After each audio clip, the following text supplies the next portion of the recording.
মা, গত রাতে তোমার ঘুমের মধ্যে তুমি আমার নাম নিয়ে যে কথা বলেছিলে সেটা কি তোমার মনের কথা ছিল? রাতে হঠাৎ ছেলের ডাকে ঘুম ভেঙে গেল। সে আমার বিছানার পাশে দাঁড়িয়েছিল। আমি বললাম, কি হয়েছে? কোথায় ব্যথা? সে বলল, মা, তুমি ঘুমের মধ্যে কথা বলছিলে, আমি লজ্জা পেলাম। আমার ঘুমের মধ্যে কথা বলার অভ্যাস আছে। জিজ্ঞেস করলাম, কি বলেছি? সে একটু কাছে এসে বসল। বলল, তুমি আমার নাম নিয়ে বলছিলে, তুমি আমাকে ছাড়তে পারবে না, তুমি আমাকে ভালোবাসো। আমার মুখ দিয়ে কথা বেরোল না। সে আমার হাত ধরল। বলল, মা, এগুলো কি তোমার অবচেতন মনের কথা? তুমি কি সত্যিই আমাকে ভালোবাসো একজন পুরুষ হিসেবে? আমি মাথা নিচু করে রইলাম। সে আমার থুতনি ধরে মুখ তুলল। বলল, আমিও তোমাকে ভালোবাসি মা, শুধু ছেলে হিসেবে নয়। আমি তোমাকে বিয়ে করতে চাই। আমরা কি স্বামী স্ত্রী হতে পারি? রাতের অন্ধকারে তার চোখের দৃষ্টি আমাকে বিভ্রান্ত করে দিল। আমি জানি না এটা স্বপ্ন নাকি বাস্তব। এই গল্পটি সম্পূর্ণ শুনলে আপনাদের পানি অটোমেটিক বের হয়ে যাবে, সো যত দ্রুত সম্ভব হাতের কাছে টিস্যু নিয়ে বসে পড়ুন। বিছানার চাদর যেন নষ্ট না হয় সেটা সম্পূর্ণ খেয়াল রাখার অনুরোধ জানিয়ে গল্পটি এখন শুরু করব। তার আগে সর্বশেষ অনুরোধ, দয়া করে এমন পানি বের করার গল্প নিয়মিত শুনতে আমাদের চ্যানেলটি সকলেই সাবস্ক্রাইব করুন। ধন্যবাদ। হ্যালো বন্ধুরা, আমার নাম পূর্ণিমা সেন। আমার বয়স ৩৯ বছর। আমার স্বামীর নাম কমল সেন, বয়স ৫২ বছর।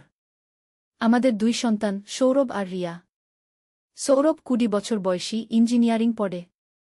রিয়া ১৪ বছর বয়সী, নবম শ্রেণীতে পড়ে। আজ যে ঘটনাটি আপনাদের বলবো সেটা আমার জীবনের সবচেয়ে অবিশ্বাস্য এবং রহস্যজনক অভিজ্ঞতা।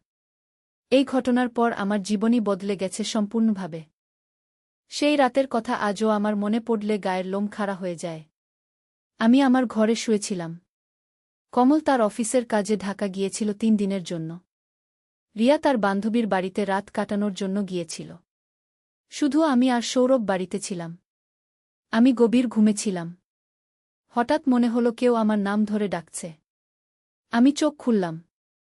দেখি সৌরভ আমার বিছানার পাশে দাঁড়িয়ে আছে। তার মুখে একটা অদ্ভুত ভাব। কি হয়েছে সৌরভ? রাত তো অনেক হয়েছে, আমি বললাম। সৌরভ আমার দিকে গভীর দৃষ্টিতে তাকিয়ে রইল। তারপর বলল, মা, তুমি ঘুমের মধ্যে আমার নাম নিয়ে কি যেন বলছিলে। আমার মুখ শুকিয়ে গেল। আমার ঘুমের মধ্যে কথা বলার অভ্যাস আছে, এটা সত্যি। কিন্তু আজকে কি বলেছি সেটা জানতে ভয় লাগছিল। কি বলেছি? আমি জিজ্ঞেস করলাম। সৌরভ আমার বিছানার কিনারায় বসল। তার চোখে একটা অদ্ভুত চমক। তুমি বলছিলে, সৌরভ, আমি তোমাকে ছাড়তে পারব না। তুমি আমার সব কিছু। আমি তোমাকে ভালোবাসি। আমার হৃদয়ের গতি বেড়ে গেল। এটা কি বলছে সে? মা, সৌরভ আমার হাত ধরল, এগুলো কি তোমার মনের কথা? তুমি কি সত্যিই আমাকে ভালোবাসো একজন পুরুষ হিসেবে? আমি হতবাক হয়ে গেলাম। এ কি বলছে সে? আমি কিছু বলতে পারছিলাম না। আমিও তোমাকে ভালোবাসি মা। সৌরভ আমার থুতনি ধরে তুল, শুধু ছেলে হিসেবে নয়। আমি চাই আমরা। সৌরভ, আমি তার হাত সরিয়ে দিলাম। তুমি কি বলছ? তুমি আমার ছেলে। কিন্তু সৌরভ হেসে ফেল। একটা কুটিল হাসি। ছেলে? সত্যি? সে বলল। তাহলে আমার এই চেহারা দেখো ভালো করে। আমি তার দিকে তাকালাম। হঠাৎ মনে হলো সৌরভের চেহারা কেমন যেন বদলে গেছে। তার মুখটা আরও প্রাপ্তবয়স্ক দেখাচ্ছে। চোখে একটা অন্যরকম দৃষ্টি। তুমি কে? আমি ভয়ে ভয়ে জিজ্ঞেস করলাম। আমি সৌরভ নই, সে বলল। আমি তোমার স্বপ্নের মানুষ।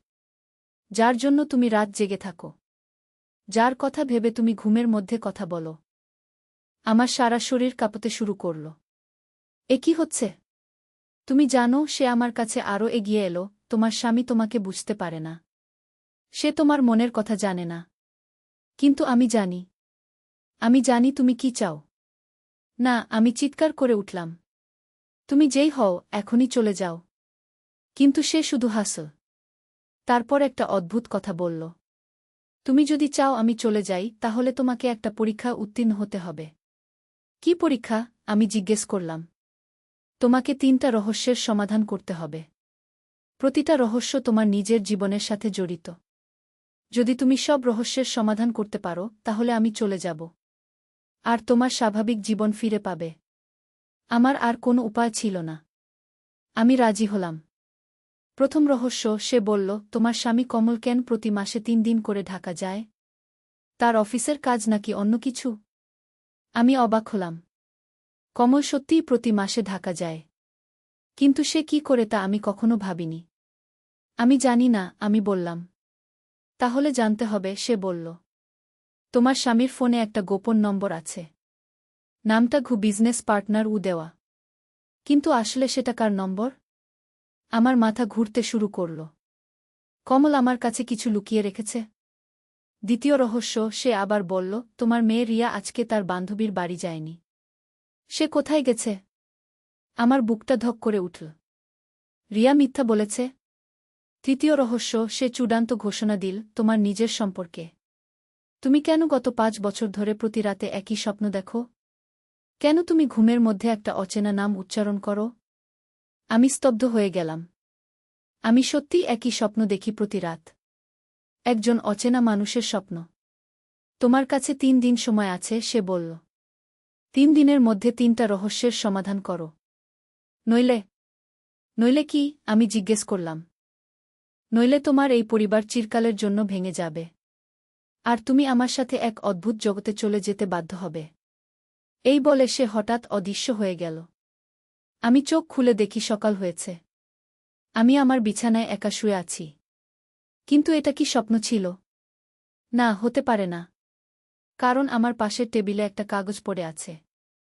যাতে লেখা 3 দিন, 3টা রহস্য। তোমার পছন্দ। আমি উঠে বসলাম। আমার সারা শরীর ঘেমে গিয়েছিল। কিন্তু আমি জানতাম এটা কোনো স্বপ্ন নয়। এটা সত্যি। আমাকে 3টা রহস্যের সমাধান করতেই হবে। প্রথম রহস্য, কমলের গোপন জীবন। সেদিন দুপুরে কমল ফোন করল ঢাকা থেকে। স্বাভাবিক কথাবার্তার পর আমি জিজ্ঞেস করলাম, তুমি ঠিকমতো খাচ্ছ তো? হোটেলের খাবার স্বাস্থ্যকর নয়। হ্যাঁ, চিন্তা করো না। আমি বাইরে খাই না। এক বন্ধুর বাড়িতেই থাকি। কোনো বন্ধু? আমি আরও জিজ্ঞেস করলাম। অফিসের এক কলিগ। তুমি চেনো না? কিন্তু আমার মনে সন্দেহ জাগল। কমল আমাকে কখনো তার বন্ধুদের সম্পর্কে এত কম বলে না। সেই রাতে আমি কমলের ফোন দেখার সিদ্ধান্ত নিলাম। সে ফোন বন্ধ করার পর চার্জে দিয়ে রেখেছিল। আমি চুপি চুপি তার ফোন নিলাম। কন্ট্যাক্ট লিস্টে দেখি বিজনেস পার্টনার কি নামে একটা নম্বর আছে। আমি কল করলাম। একটা মেয়ের গলা শুনলাম। হ্যালো কমল, এত রাতে ফোন? কি হয়েছে? আমার মাথায় বজ্রপাত হল। কমলের বিজনেস পার্টনার একটা মেয়ে? আমি ফোন কেটে দিলাম। কিন্তু আমার জিজ্ঞাসা মিটল না। আমি আবার কল করলাম। হ্যালো, আমি বললাম, আপনি কে? আপনি কে? কমলের ফোন থেকে কেন ফোন করছেন? আমি কমলের স্ত্রী, আমি বললাম। ওপাশে নীরবতা। তারপর মেয়েটি বলল, ওহ, আমি আমি রীতা। কমল ভাইয়ের ব্যবসায়িক সহযোগী। কি ধরনের ব্যবসা? আমি জিজ্ঞেস করলাম। সেটা সেটা আপনি কমল ভাইকে জিজ্ঞেস করুন।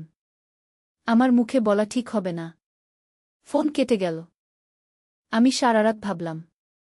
কমল আমার কাছে কিছু লুকিয়ে রাখছে, এটা নিশ্চিত। কিন্তু সেটা কি? পরের দিন আমি একটা প্রাইভেট ডিটেকটিভের সাহায্য নিলাম। তার নাম আকরাম। সে আমাকে বলল, আপনার স্বামী আসলে ঢাকায় গিয়ে একটা রেস্তোরাঁর ব্যবসা করছেন। আর রীতা নামের মেয়েটা সেই রেস্তোরাঁর ম্যানেজার। কিন্তু এটা লুকানোর কি আছে? আমি জিজ্ঞেস করলাম। আছে, আকরাম বলল। কারণ সেই রেস্তোরাঁ চালানোর জন্য আপনার স্বামী ব্যাংক থেকে বিশাল পরিমাণ লোন নিয়েছেন। আর সেই লোনের গ্যারান্টি হিসেবে আপনাদের বাড়ির কাগজপত্র বন্ধক রেখেছেন। আমার মাথায় আকাশ ভেঙে পড়ল। কমল আমাদের বাড়ি বন্ধক রেখেছে আমাকে না জানিয়ে? আর একটা কথা, আকরাম বলল, রীতার সাথে আপনার স্বামীর সম্পর্কটা শুধু ব্যবসায়িক নয়। তারা একসাথে একটা ফ্ল্যাটেও থাকেন। আমার চোখে অন্ধকার দেখলাম। কমল আমাকে ধোঁকা দিয়েছে। সে অন্য মেয়ের সাথে। প্রথম রহস্যের সমাধান হয়ে গেল। কমল একসাথে 3টা মিথ্যা বলেছিল। ব্যবসা, বাড়ি বন্ধক, আর অন্য মেয়ের সাথে সম্পর্ক। দ্বিতীয় রহস্য, রিয়ার গোপনীয়তা। এবার রিয়ার পালা। রিয়া বলেছিল সে তার বান্ধবী সুমির বাড়িতে রাত কাটাতে গেছে। কিন্তু সেই রহস্যময় মানুষটা বলেছিল রিয়া মিথ্যা বলেছে। আমি সুমির মায়ের সাথে কথা বললাম। না, রিয়া আমাদের বাড়িতে আসেনি, সুমির মা বলল। সুমি গতকাল তার দাদির বাড়িতে গিয়েছিল। আমার সন্দেহ নিশ্চিত হল। রিয়া মিথ্যা বলেছে। কিন্তু রিয়া কোথায় গিয়েছিল? আমি রিয়ার বন্ধুদের সাথে কথা বললাম। তারা বলল, রিয়া আন্টি, রিয়া হয়তো তার প্রেমিকের সাথে কোথাও গেছে। প্রেমিক? আমি চমকে উঠলাম। হ্যাঁ, রিয়ার একটা প্রেমিক আছে। নাম অর্জুন। ও অনেক বড়, কলেজে পড়ে। আমার মাথা ঘুরতে শুরু করল। রিয়ার বয়স মাত্র 14 বছর। আর তার প্রেমিক কলেজে পড়ে? আমি রিয়ার ফোন ট্র্যাক করার ব্যবস্থা করলাম। দেখলাম সে গতকাল একটা হোটেলে ছিল। ঢাকার বাইরে। আমার রক্ত শুকিয়ে গেল। আমার 14 বছরের মেয়ে একজন অচেনা ছেলের সাথে হোটেলে রাত কাটিয়েছে। আমি সেই হোটেলে ফোন করলাম। হ্যাঁ ম্যাডাম, গতকাল রিয়া নামে একটা মেয়ে এসেছিল। তার সাথে একজন ছেলে ছিল। তারা বলেছিল তারা ভাইবোন। আমি আর শুনতে পারলাম না। আমার মেয়ে, আমার ছোট্ট রিয়া। সেই রাতে রিয়া বাড়ি ফিরল। আমি তার সাথে কথা বললাম। রিয়া, তুমি গতকাল কোথায় ছিলে? রিয়া একটু ইতস্তত করল। তারপর বলল, সুমির বাড়িতে। মিথ্যা বলো না, আমি কঠোর গলায় বললাম। আমি সুমির মায়ের সাথে কথা বলেছি। রিয়ার মুখ ফ্যাকাশে হয়ে গেল। তারপর সে কান্না শুরু করল। মা, আমি ভুল করেছি। কি ভুল? আমি জিজ্ঞেস করলাম। আমার একটা প্রেমিক আছে, অর্জুন। সে আমাকে বলেছিল একদিনের জন্য বাড়ির বাইরে যেতে। আমি রাজি হয়েছিলাম। কিন্তু আমরা কিছু করিনি মা। শুধু সারাদিন ঘুরেছি। আমি রিয়াকে জড়িয়ে ধরলাম। তুমি জানো না এটা কত বিপজ্জনক? তুমি এখনো ছোট। এই বয়সে প্রেম ভালোবাসা ঠিক নয়। রিয়া কেঁদে কেঁদে বলল, আমি আর অর্জুনের সাথে দেখা করব না মা। প্রমিস। দ্বিতীয় রহস্যের সমাধানও হয়ে গেল। রিয়া প্রেমে পড়েছিল এবং একটা ভুল সিদ্ধান্ত নিয়েছিল। তৃতীয় রহস্য, আমার অতীতের রহস্য। এবার সবচেয়ে কঠিন রহস্য। আমার নিজের সম্পর্কে। আমি সত্যিই গত 5 বছর ধরে একই স্বপ্ন দেখি। একজন অচেনা মানুষের স্বপ্ন, যার নাম অমিত। কিন্তু আমি কোনো অমিতকে চিনি না। আমি আমার পুরনো ডায়েরি খুঁজে বের করলাম। 5 বছর আগের ডায়েরি। সেখানে আমি পেলাম একটা এন্ট্রি। আজ একটা দুর্ঘটনা হয়েছে। রাস্তায় একটা ছেলে মোটরসাইকেল অ্যাক্সিডেন্ট করেছে। আমি তাকে হাসপাতালে নিয়ে গিয়েছিলাম। তার নাম অমিত। খুব সুন্দর ছেলে। আমার বয়সের কাছাকাছি। তার কোনো আত্মীয় নেই। আমি তার দেখাশোনা করেছি 3 দিন। আমার মনে পড়ে গেল 5 বছর আগে সত্যিই এমন একটা ঘটনা ঘটেছিল। আমি আরও পড়লাম। অমিত আজ সুস্থ হয়ে গেছে। কিন্তু তার কোথাও যাওয়ার জায়গা নেই। আমি তাকে আমাদের বাড়িতে থাকতে বলেছি কয়েকদিন। কমল রাজি হয়েছে। অমিত খুবই ভদ্র এবং কৃতজ্ঞ। পরের পাতায় লেখা, অমিত আমাদের বাড়িতে এসেছে 1 সপ্তাহ হয়ে গেল। সে খুবই সাহায্যকারী। বাড়ির সব কাজে হাত লাগায়। রিয়া আর সৌরভ তাকে খুব পছন্দ করে। অমিত আমার সাথে অনেক কথা বলে। তার জীবনের গল্প শুনি। সে একা একা এত কষ্ট করেছে। আরও পড়তে থাকলাম। আজ অমিত আমাকে একটা কথা বলেছে। সে বলেছে, পূর্ণিমা ভাবি, আপনি আমার জীবন বাঁচিয়েছেন। শুধু দুর্ঘটনা থেকে নয়, জীবনের অর্থ দিয়েছেন। আমি আপনার কাছে চিরকৃতজ্ঞ। তার কথা শুনে আমার মনটা কেমন যেন হয়েছিল। আমার হৃদয়ের গতি বাড়তে শুরু করল। আমি আরও পড়লাম। অমিত আজ চলে যাবে। তার একটা চাকরি হয়েছে অন্য শহরে। আমার খুব খারাপ লাগছে। এই 1 সপ্তাহে সে আমাদের পরিবারের অংশ হয়ে গিয়েছিল। বিশেষ করে আমি তার সাথে অনেক মানসিক যোগাযোগ অনুভব করেছি। শেষ এন্ট্রি। অমিত চলে গেছে। তার যাওয়ার সময় সে আমাকে বলেছে, আমি কখনো আপনাকে ভুলতে পারব না। আপনি আমার জীবনের সবচেয়ে গুরুত্বপূর্ণ মানুষ। আমিও তাকে বলেছি, তুমি সুখে থেকো। আমি তোমার জন্য প্রার্থনা করব। কিন্তু আমার মনের ভিতরে একটা অস্বস্তি কাজ করছে। আমি কি অমিতের প্রতি ভিন্ন ধরনের অনুভূতি রাখি? আমি ডায়েরি বন্ধ করে দিলাম। এবার সব কিছু পরিষ্কার হয়ে গেল। অমিত সেই মানুষ যাকে নিয়ে আমি স্বপ্ন দেখি। 5 বছর আগে মাত্র 1 সপ্তাহের জন্য সে আমাদের বাড়িতে ছিল। কিন্তু সেই এক সপ্তাহেই আমার মনের গভীরে একটা জায়গা করে নিয়েছিল। আমি কখনো কমলকে ধোঁকা দিইনি, কখনো অমিতের সাথে অনুপযুক্ত কিছু করিনি, কিন্তু আমার অবচেতন মন তাকে ভুলতে পারেনি। তৃতীয় রহস্যের সমাধানও হয়ে গেল। রহস্যের সমাধানের পর 3টা রহস্যের সমাধান করার পর সেই রাতেই আবার সেই রহস্যময় মানুষটা আমার কাছে এলো। তুমি সব রহস্যের সমাধান করে ফেলেছ, সে বলল। এখন তুমি জানো তোমার স্বামী ধোঁকাবাজ, মেয়ে অবাধ্য, আর তুমি নিজে অন্য পুরুষের স্বপ্ন দেখো। হ্যাঁ, আমি বললাম। কিন্তু এখন কি হবে? এখন তোমার সামনে একটা চয়েস আছে, সে বলল। তুমি এই সত্যগুলো জেনেও তোমার পরিবারকে একসাথে রাখতে পারো, অথবা তুমি আমার সাথে একটা নতুন জীবন শুরু করতে পারো। তুমি আসলে কে? আমি জিজ্ঞেস করলাম। সে হাসল। তারপর তার চেহারা বদলাতে শুরু করল। আস্তে আস্তে তার মুখ পরিচিত হয়ে উঠল। অমিত, আমি চিৎকার করে উঠলাম। হ্যাঁ, আমি অমিত, সে বলল। আমি মরে যাইনি পূর্ণিমা। আমি তোমার স্বপ্নে বেঁচে আছি, তোমার অবচেতন মনে বাস করি। আমি স্তব্ধ হয়ে গেলাম। পূর্ণিমা, অমিত বলল, আমি 5 বছর ধরে তোমার স্বপ্নে এসেছি, কারণ আমি জানি তুমি সুখী নও। তোমার স্বামী তোমাকে ভালোবাসে না, সে অন্য মেয়ের সাথে সময় কাটায়। তোমার মেয়ে তোমার কথা শোনে না, আর তুমি একা, অসহায়। কিন্তু তুমি তো সত্যি নও, আমি বললাম। আমি সত্যি, অমিত বলল। আমি তোমার মনের সৃষ্টি, কিন্তু মনের সৃষ্টিও সত্যি হতে পারে। তুমি যদি চাও, আমি তোমার বাস্তব জীবনে এসে দাঁড়াতে পারি। আমি কিছুক্ষণ চুপ থাকলাম। তারপর বললাম, না অমিত, আমি পরিবার ছাড়তে পারব না। কেন? সে জিজ্ঞেস করল। কারণ কমল যতই খারাপ হোক, সে আমার স্বামী। আর রিয়া যতই অবাধ্য হোক, সে আমার মেয়ে। আমি তাদের ছেড়ে যেতে পারব না। অমিত হেসে ফেল। তুমি জানো পূর্ণিমা, এই উত্তরের জন্যই আমি তোমাকে ভালোবাসি। তুমি একজন সত্যিকারের মা এবং স্ত্রী। তাহলে তুমি কি চলে যাবে? আমি জিজ্ঞেস করলাম। না, অমিত বলল। আমি তোমার স্বপ্নেই থেকে যাব। যখনই তুমি একা অনুভব করবে, আমি তোমার পাশে থাকব। কিন্তু আমি তোমাকে পরিবার ছাড়তে বাধ্য করব না। সত্যের মুখোমুখি। পরের দিন কমল ঢাকা থেকে ফিরে এলো। আমি তার সাথে একটা গুরুত্বপূর্ণ কথা বলার সিদ্ধান্ত নিলাম। কমল, আমাদের মধ্যে কথা বলতে হবে। কি বিষয়ে? কমল জিজ্ঞেস করল। তোমার ঢাকার ব্যবসা, রীতা, আর আমাদের বাড়ি বন্ধক রাখার বিষয়ে। কমলের মুখ ফ্যাকাশে হয়ে গেল। তুমি কিভাবে জানলে? সেটা এখন গুরুত্বপূর্ণ নয়, আমি বললাম। গুরুত্বপূর্ণ হচ্ছে তুমি আমাকে মিথ্যা বলেছ। কমল মাথা নিচু করল।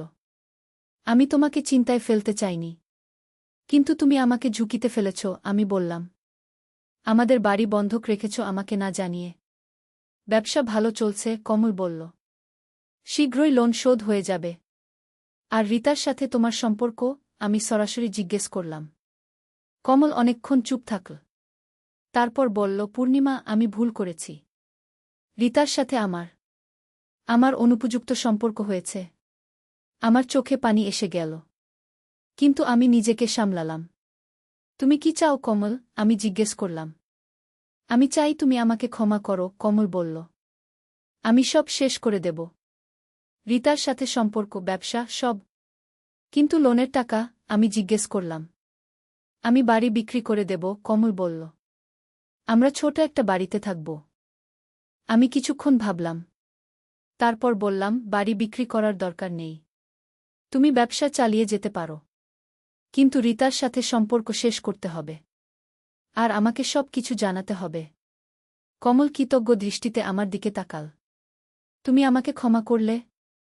আমি তোমাকে আরেকটা সুযোগ দিচ্ছি, আমি বললাম। কিন্তু এটাই শেষ সুযোগ। রিয়ার সাথে কথা। সেই রাতে আমি রিয়ার সাথেও কথা বললাম। রিয়া, তুমি বড় হচ্ছ, কিন্তু এখনও তোমার সিদ্ধান্ত নেওয়ার বয়স হয়নি। আমি জানি মা, রিয়া বলল। আমি ভুল করেছি। তুমি যদি কারো প্রতি আকর্ষণ অনুভব করো, সেটা স্বাভাবিক, আমি বললাম। কিন্তু সেটা নিয়ে আমার সাথে কথা বলতে পারো। তুমি রাগ করবে না? রিয়া জিজ্ঞেস করল। না, আমি রাগ করব না।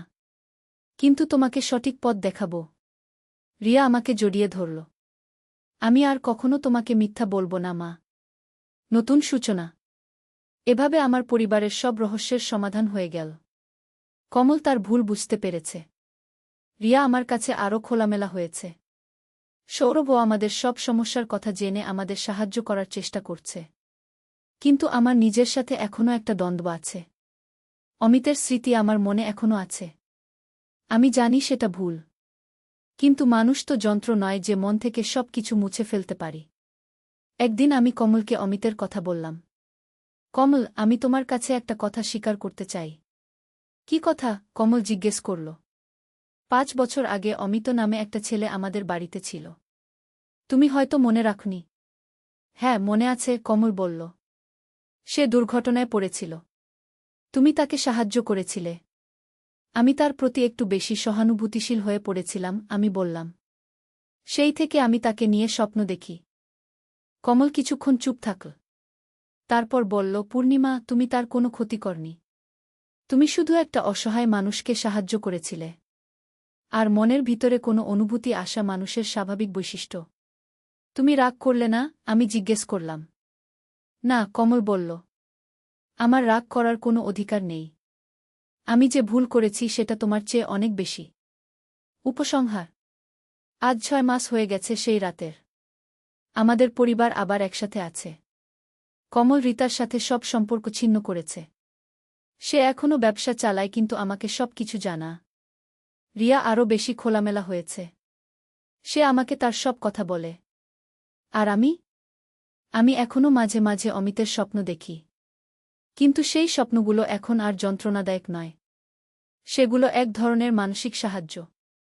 যখন আমি খুব একা অনুভব করি, অমিত আমার স্বপ্নে এসে বলে, তুমি একা নও পূর্ণিমা। তুমি একটা সুন্দর পরিবারের মা। তোমার দায়িত্ব আছে। আমি বুঝেছি যে জীবনে প্রতিটি মানুষের মনের গোপন কোণে কিছু না কিছু লুকানো থাকে। কিন্তু সেগুলো যতক্ষণ পর্যন্ত আমাদের প্রকৃত দায়িত্বে বাধা না দেয়, ততক্ষণ সেগুলো ক্ষতিকর নয়। আমার স্বামী ভুল করেছে, কিন্তু সে সেই ভুল স্বীকার করেছে। আমার মেয়ে অবাধ্য হয়েছিল, কিন্তু সে শিখেছে। আর আমি শিখেছি যে ভালোবাসা মানে শুধু রোমান্টিক অনুভূতি নয়। ভালোবাসা মানে দায়িত্ব, ত্যাগ এবং ক্ষমা। আজ রাতেও আমি ঘুমাতে যাব। হয়তো অমিতের স্বপ্ন দেখব। কিন্তু সকালে উঠে আমি আমার পরিবারের জন্য কাজ করব। কমলের জন্য চা বানাব, রিয়ার জন্য টিফিন তৈরি করব, সৌরভের পড়াশোনার খোঁজ নেব। এটাই আমার জীবন। এটাই আমার বাস্তবতা। আর এই বাস্তবতার মধ্যেই আমি আমার সুখ খুঁজে নিয়েছি। শেষ কথা। যারা আমার এই গল্প শুনছেন তাদের বলতে চাই, জীবনে কখনো কখনো আমাদের সামনে রহস্য আসে। সেই রহস্যের সমাধান করতে গেলে আমরা এমন সব সত্যের মুখোমুখি হই যা আমাদের কষ্ট দেয়া। কিন্তু সেই সত্যগুলোই আমাদের আরও শক্তিশালী করে তোলে। আমার পরিবারে এখনও সমস্যা আছে।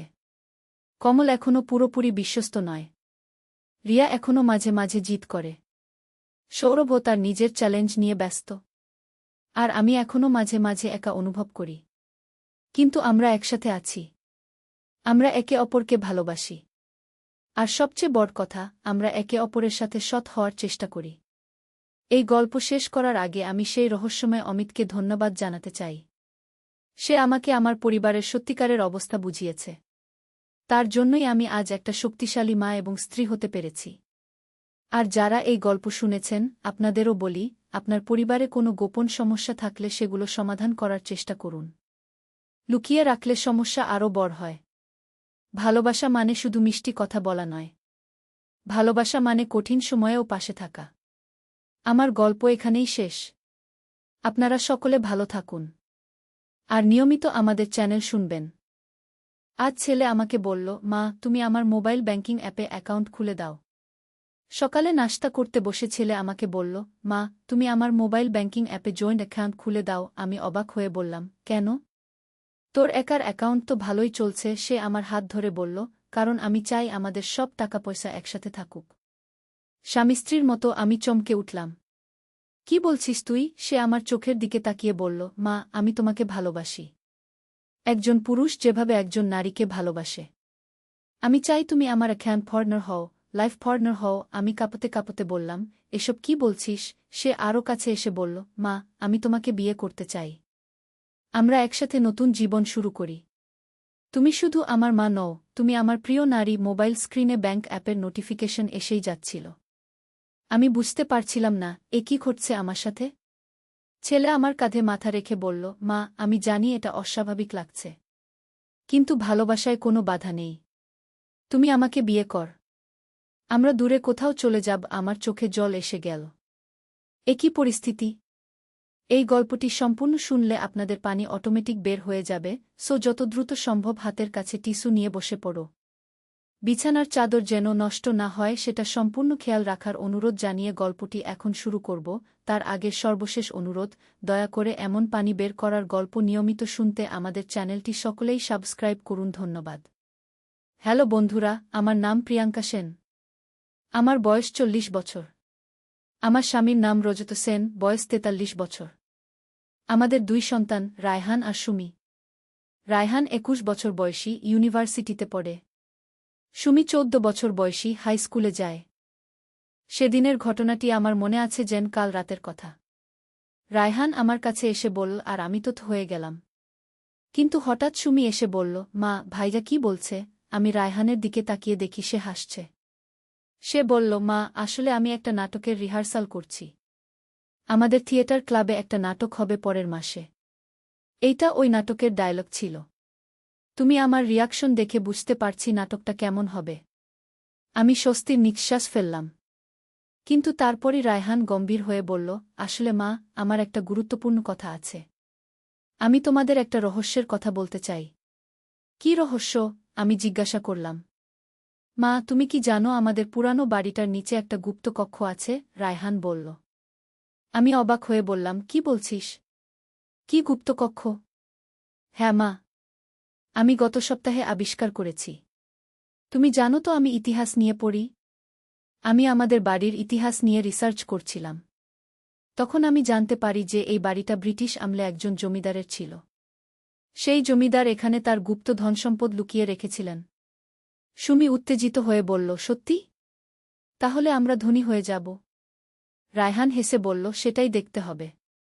কিন্তু আমি একা সেখানে যেতে ভয় পাচ্ছি। তোমরা আমার সাথে আসবে? আমি চিন্তিত হয়ে বললাম, কিন্তু এটা তো বিপজ্জনক হতে পারে। মা, আমি সব ঠিকঠাক খোঁজ নিয়েছি। আর আমার সাথে আমার বন্ধু অভিজিৎ আছে, সে আর্কিটেকচার পড়ে। সে বলেছে এই ধরনের গুপ্ত কক্ষ নিরাপদ হয়। শুধু একটু সাবধান থাকতে হয়। তবু আমার মন মানছিল না। কিন্তু রায়হানের জেদের কাছে হার মানলাম। পরদিন সন্ধ্যায় আমরা সবাই মিলে বাড়ির পিছনের অংশে গেলাম। রায়হান একটা পুরানো ম্যাপ বের করে বলল, এই ম্যাপটা আমি লাইব্রেরি থেকে পেয়েছি। এর মতে গুপ্ত দরজাটা এই দেয়ালের পিছনে। আমরা দেয়ালটা পরীক্ষা করতে লাগলাম। হঠাৎ সুমি একটা ইট চেপে ধরতেই একটা অংশ সরে গেল। আমরা সবাই চমকে গেলাম। ওয়াও! এটা তো সিনেমার মতো! সুমি উল্লাসে চিৎকার করল। ভিতরে একটা সরু সিঁড়ি নিচের দিকে নেমে গেছে। রায়হান টর্চলাইট জ্বালিয়ে প্রথমে নামল। তারপর আমরা সবাই একে একে নামলাম। নিচে নেমে দেখি একটা ছোট কক্ষ। দেয়ালে অনেক পুরানো ছবি ঝুলানো। মেঝেতে একটা কাঠের বাক্স রাখা।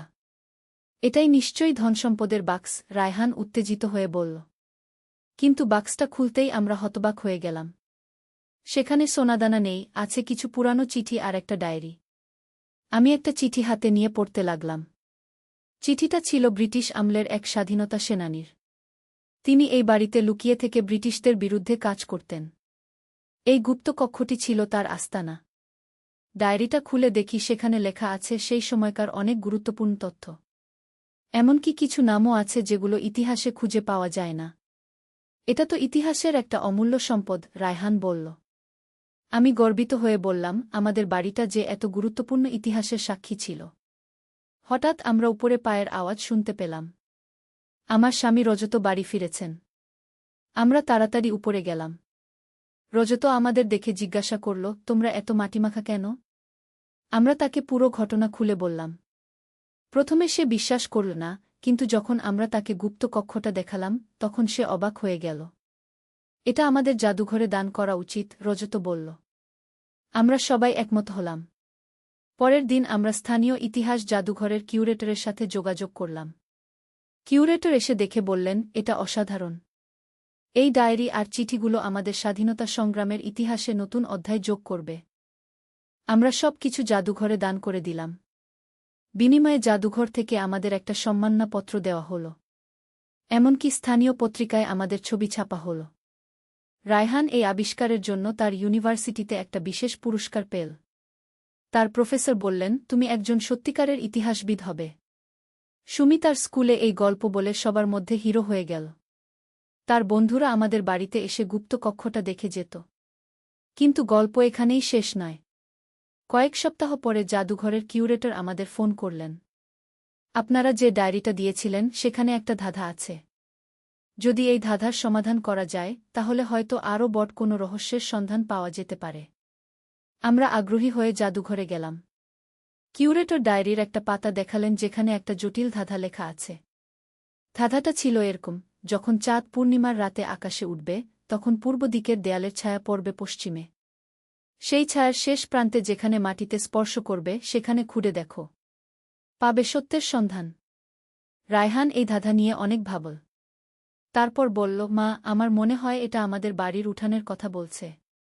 পরের পূর্ণিমার রাতে আমরা সবাই মিলে উঠানে গেলাম।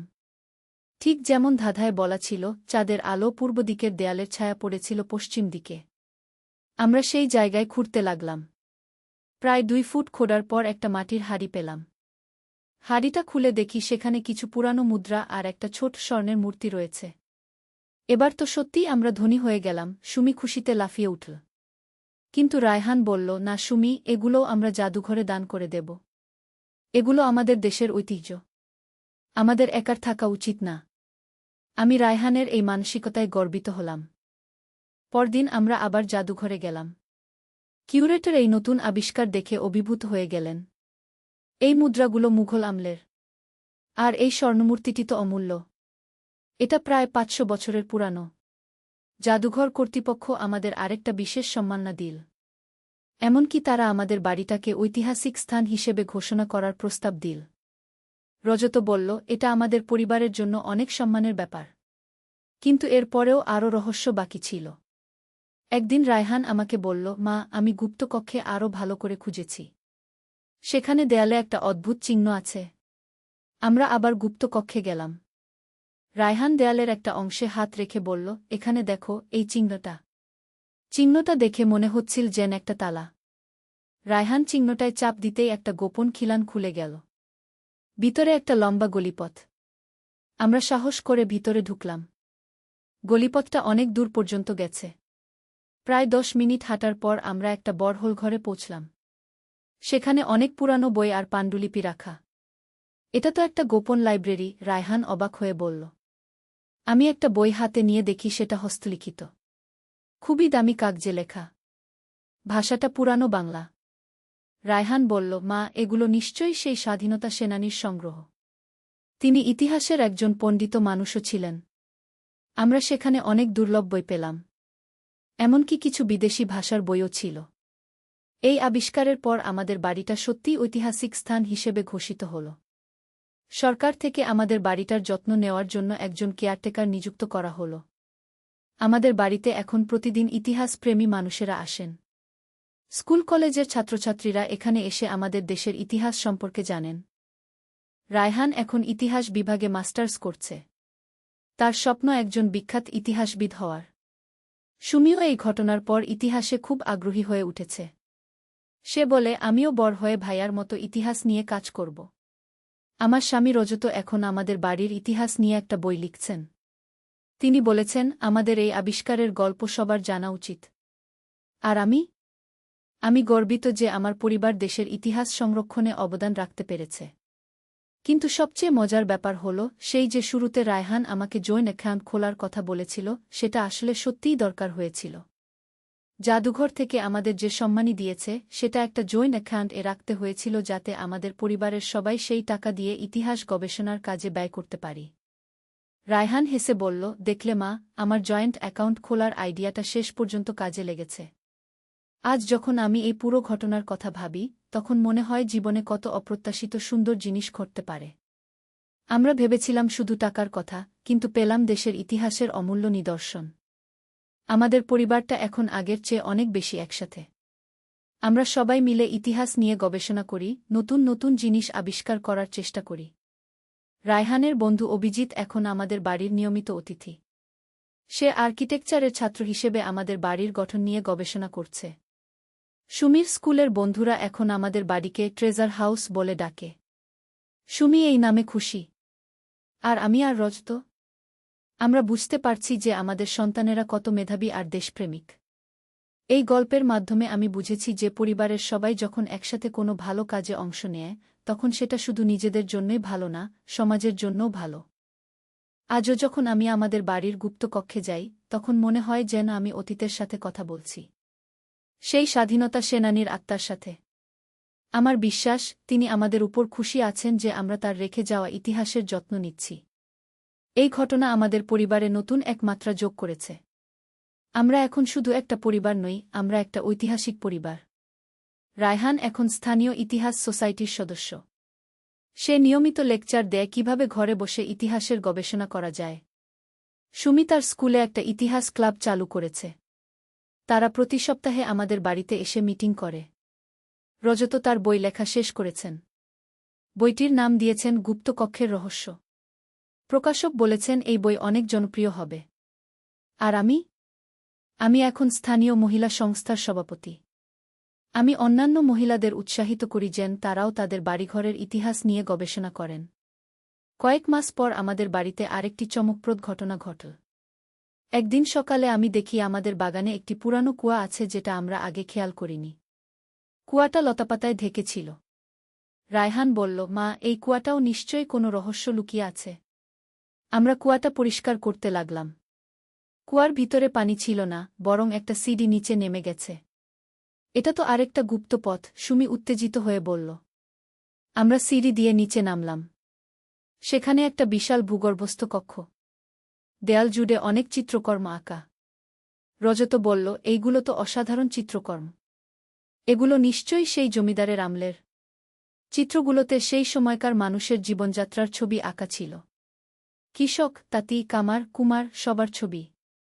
আমি একটা চিত্র দেখে অবাক হয়ে গেলাম। সেখানে একজন মহিলাকে দেখানো হয়েছে যিনি মানুষদের চিকিৎসা করছেন। এই মহিলাটি নিশ্চয়ই একজন ডাক্তার ছিলেন, আমি বললাম। রায়হান ভালো করে দেখে বলল, হ্যাঁ মা। আর দেখো, এই চিত্রের নিচে কিছু লেখা আছে। আমরা পরে দেখলাম সেখানে লেখা, রানী কমলা দেবী, গ্রামের সেবিকা। মানে এই এলাকায় একজন মহিলা ডাক্তার ছিলেন যিনি গরিব মানুষদের সেবা করতেন। আমি গর্বের সাথে বললাম। সুমি বলল, তাহলে তো আমাদের এলাকার মহিলাদের একটা গৌরবময় ইতিহাস আছে। আমি সিদ্ধান্ত নিলাম এই তথ্যটা আমাদের মহিলা সংস্থায় শেয়ার করব। অন্য মহিলারাও জানুক যে আমাদের পূর্বপুরুষ মহিলারা কত উন্নত ছিলেন। পরের দিন আমি মহিলা সংস্থার মিটিংয়ে এই আবিষ্কারের কথা বললাম। সবাই অবাক হয়ে গেল।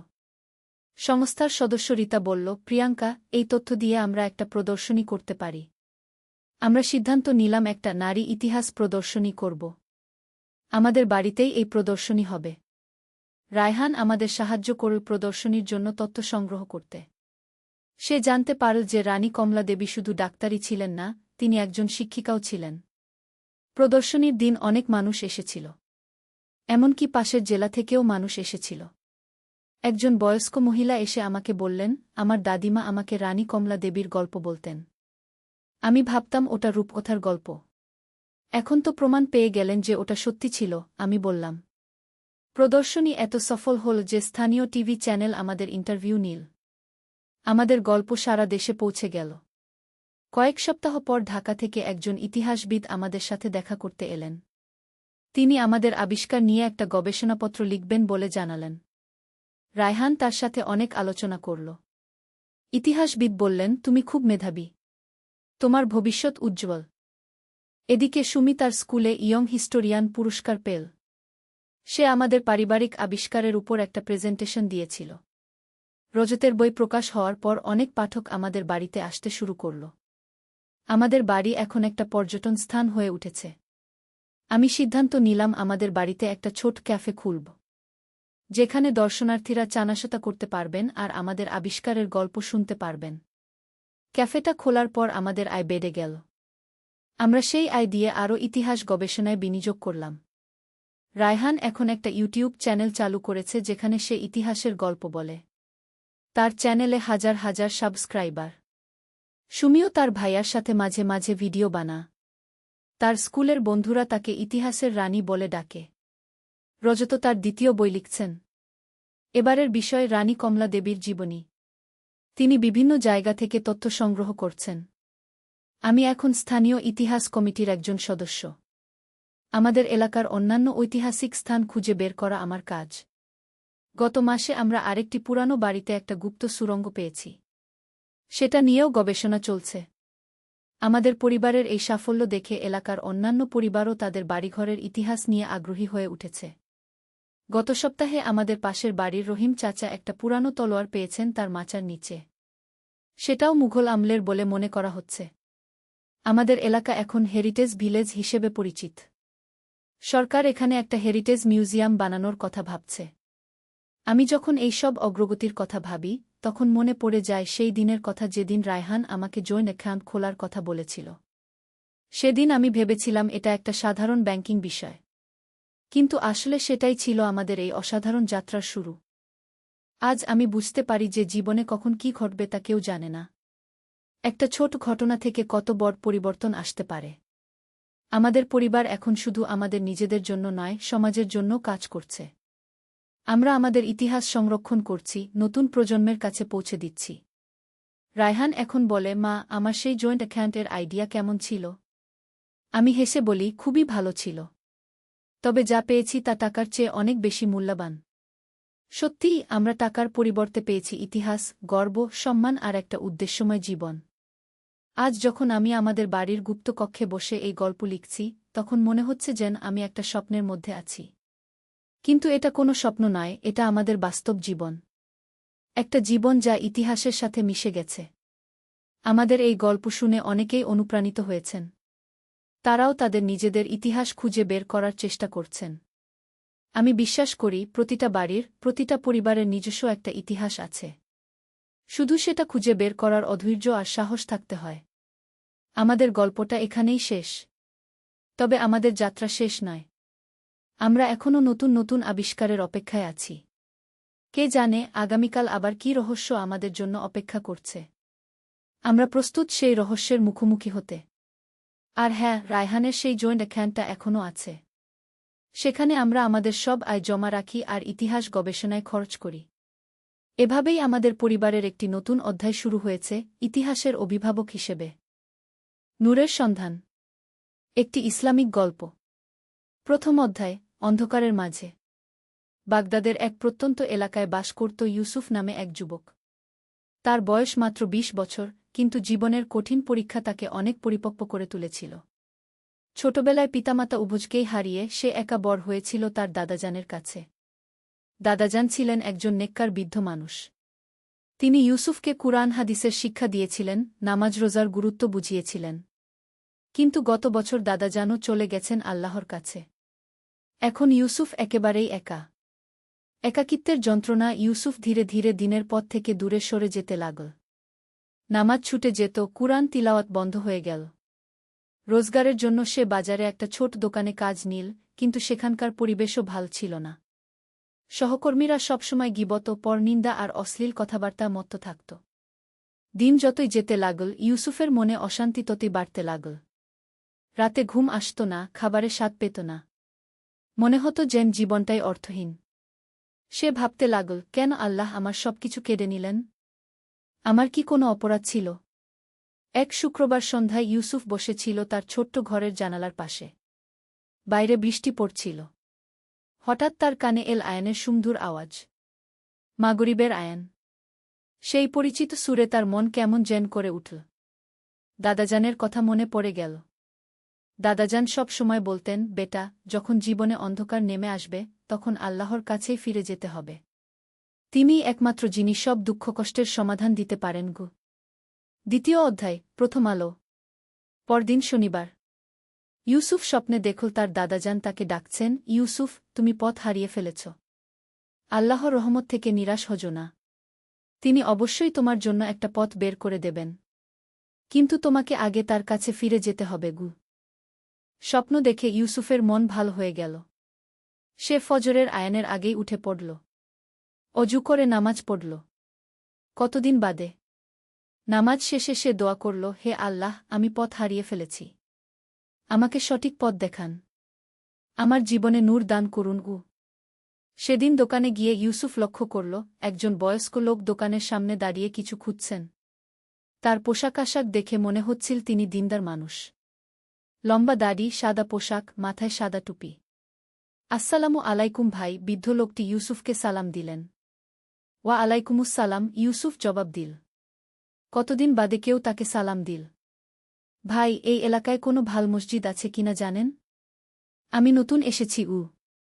ইউসুফ তাকে কাছের মসজিদের ঠিকানা দিয়ে দিল। লোকটি চলে যাওয়ার সময় বললেন, ভাই, আপনি কি নামাজ পড়েন? এই প্রশ্নে ইউসুফ কেমন যেন লজ্জা পেল। হ্যাঁ, পড়ি। তবে মাঝে মাঝে ছুটে যায়। কোনো ব্যাপার নেই। আল্লাহ তাওবাকারীদের ভালোবাসেন। আপনি যদি চান, আমার সাথে মাগরিবের নামাজ পড়তে পারেন। ইউসুফ রাজি হয়ে গেল। তৃতীয় অধ্যায়, নতুন বন্ধু। সন্ধ্যায় মসজিদে গিয়ে ইউসুফ দেখল বৃদ্ধ লোকটি ইতিমধ্যে জামাতের জন্য অপেক্ষা করছেন। তার নাম উস্তাদ আব্দুর রহমান। তিনি অনেক বছর ধরে ইসলামিক শিক্ষা নিয়ে কাজ করছেন।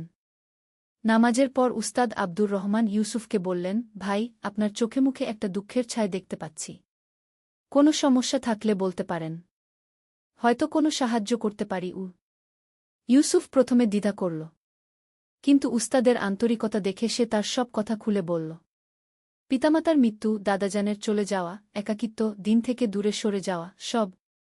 উস্তাদ আব্দুর রহমান ধৈর্য ধরে সব শুনলেন। তারপর বললেন, ভাই ইউসুফ, আপনি ভাবছেন আল্লাহ আপনাকে পরীক্ষা করছেন, কিন্তু আসলে তিনি আপনাকে তৈরি করছেন আরও বড় কিছুর জন্য। কি রকম?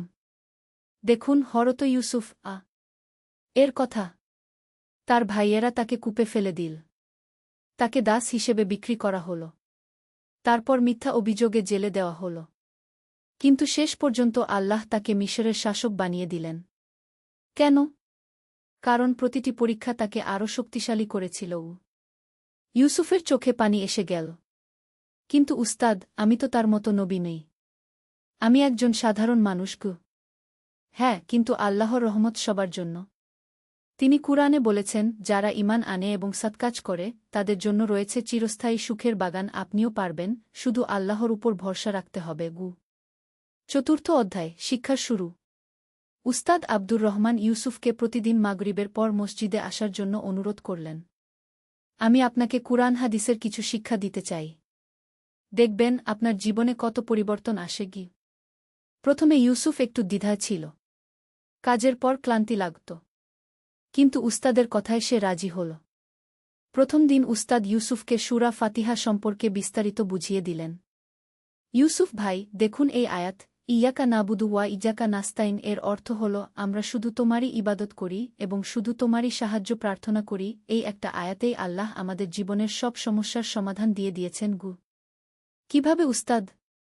যখন আপনি মনে প্রাণে বিশ্বাস করবেন যে আল্লাহই একমাত্র সাহায্যকারী, তখন আর কোনো ভয় থাকবে না। মানুষের কাছে হাত পাততে হবে না। শুধু আল্লাহর কাছেই সাহায্য চাইবেন। দ্বিতীয় দিন উস্তাদ তাকে নামাজের গুরুত্ব সম্পর্কে বললেন। নামাজ হল মুমিনের মিরাজ। যখন আপনি নামাজে দাঁড়ান, তখন আপনি আল্লাহর সামনে দাঁড়ান। পৃথিবীর সব চিন্তাভাবনা ছেড়ে দিয়ে শুধু তার কথা ভাবুন। তৃতীয় দিন বিষয় ছিল সবর বা ধৈর্যের। ইউসুফ ভাই, আল্লাহ তাআলা বলেছেন, যারা সবর করে, তাদের সাথে আল্লাহ আছেন। জীবনে যত কষ্টই আসুক না কেন, ধৈর্য ধরে রাখতে হবে। মনে রাখবেন, রাতের পর দিন আসেই। পঞ্চম অধ্যায়, পরিবর্তনের শুরু। দিন দিন ইউসুফের মধ্যে পরিবর্তন আসতে লাগল। নিয়মিত নামাজ পড়া শুরু করল। ফজরের আয়ানের সাথে সাথেই উঠে যেত। কুরআন তিলাওয়াত করত। উস্তাদের কাছ থেকে শেখা দোয়াগুলো প্রতিদিন পড়ত। দোকানে কাজের সময়ও সে চেষ্টা করত সৎ থাকার। সহকর্মীরা যখন গীবত পরনিন্দা করত, সে সেখান থেকে সরে যেত। কাস্টমারদের সাথে সুন্দর ব্যবহার করত। কারো সাথে ঝগড়া করত না। 1 মাস পর দোকানের মালিক ইউসুফকে ডাকল। ইউসুফ, তুমি কি ইদানিং কোন কোর্স করেছ? না তো, কেন? তোমার মধ্যে অনেক পরিবর্তন দেখতে পাচ্ছি। কাস্টমাররা তোমার প্রশংসা করছে।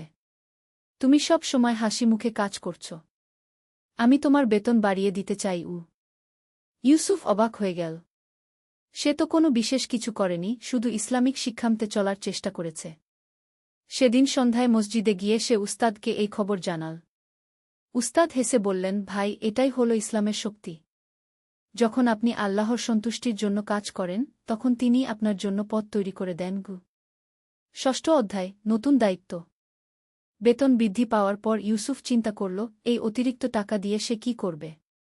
উস্তাদের কাছে পরামর্শ চাইল।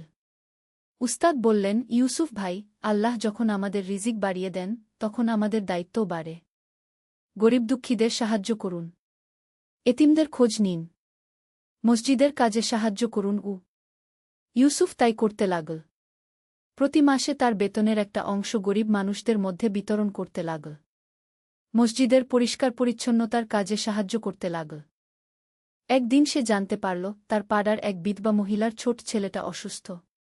কিন্তু ডাক্তার দেখানোর টাকা নেই। ইউসুফ সাথে সাথে তাদের সব খরচ বহন করল। বিধবা মহিলা কাঁদতে কাঁদতে বলল, বেটা, আল্লাহ তোমার মঙ্গল করুন। তুমি না থাকলে আমি কি করতাম। এই কথা শুনে ইউসুফের চোখে পানি এসে গেল। মনে পড়ে গেল দাদাজানের কথা। বেটা, মানুষের কাজে এসে দাও, আল্লাহ তোমার কাজে এসে দেবেন।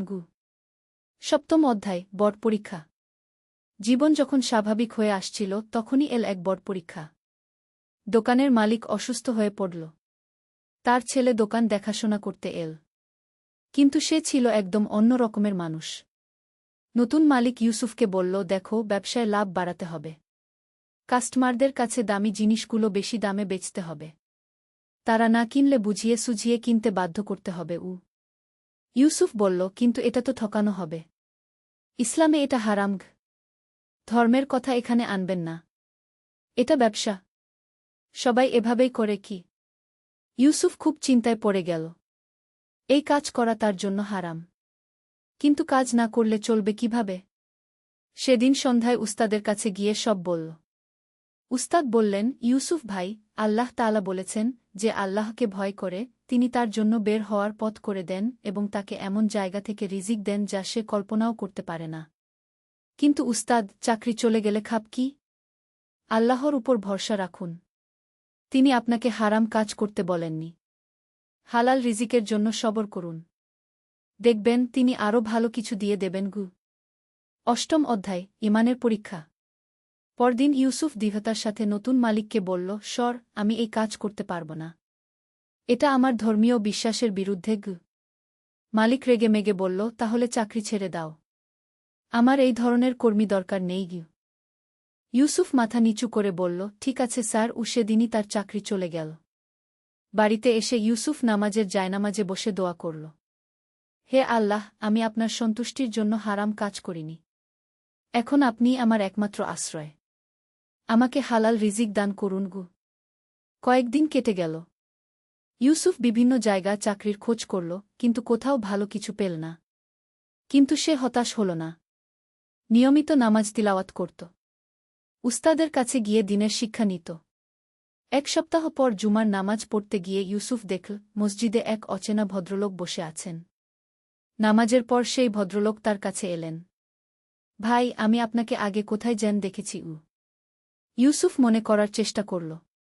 তারপর মনে পড়ল, হ্যাঁ স্যার, আমি গত মাসে আপনার দোকানে গিয়েছিলাম কিছু জিনিস কিনতে। হ্যাঁ হ্যাঁ, মনে পড়েছে। আপনার ব্যবহার খুব ভালো ছিল। আমি হাজি সাহেব, একটা ইম্পোর্ট এক্সপোর্ট ব্যবসা আছে। আপনি কি কাজ করেন। ইউসুফ তার পুরো গল্প বলল।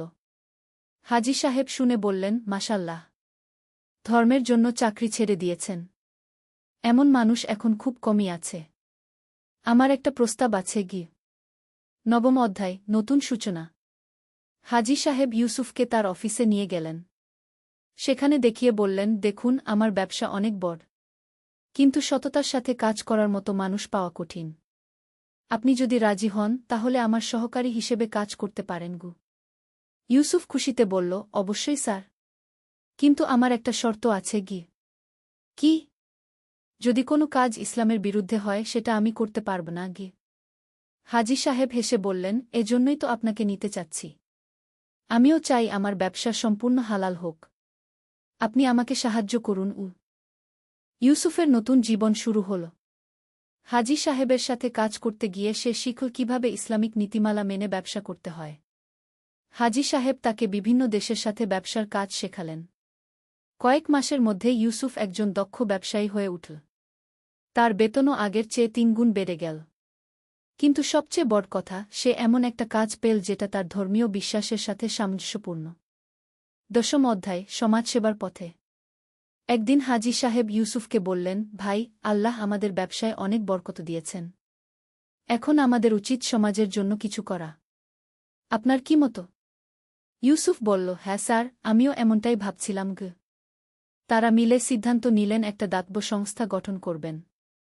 তাদের লক্ষ্য হবে এতিম শিশুদের শিক্ষা ও লালনপালন, গরিব পরিবারের সাহায্য এবং যুবকদের দক্ষতা উন্নয়ন।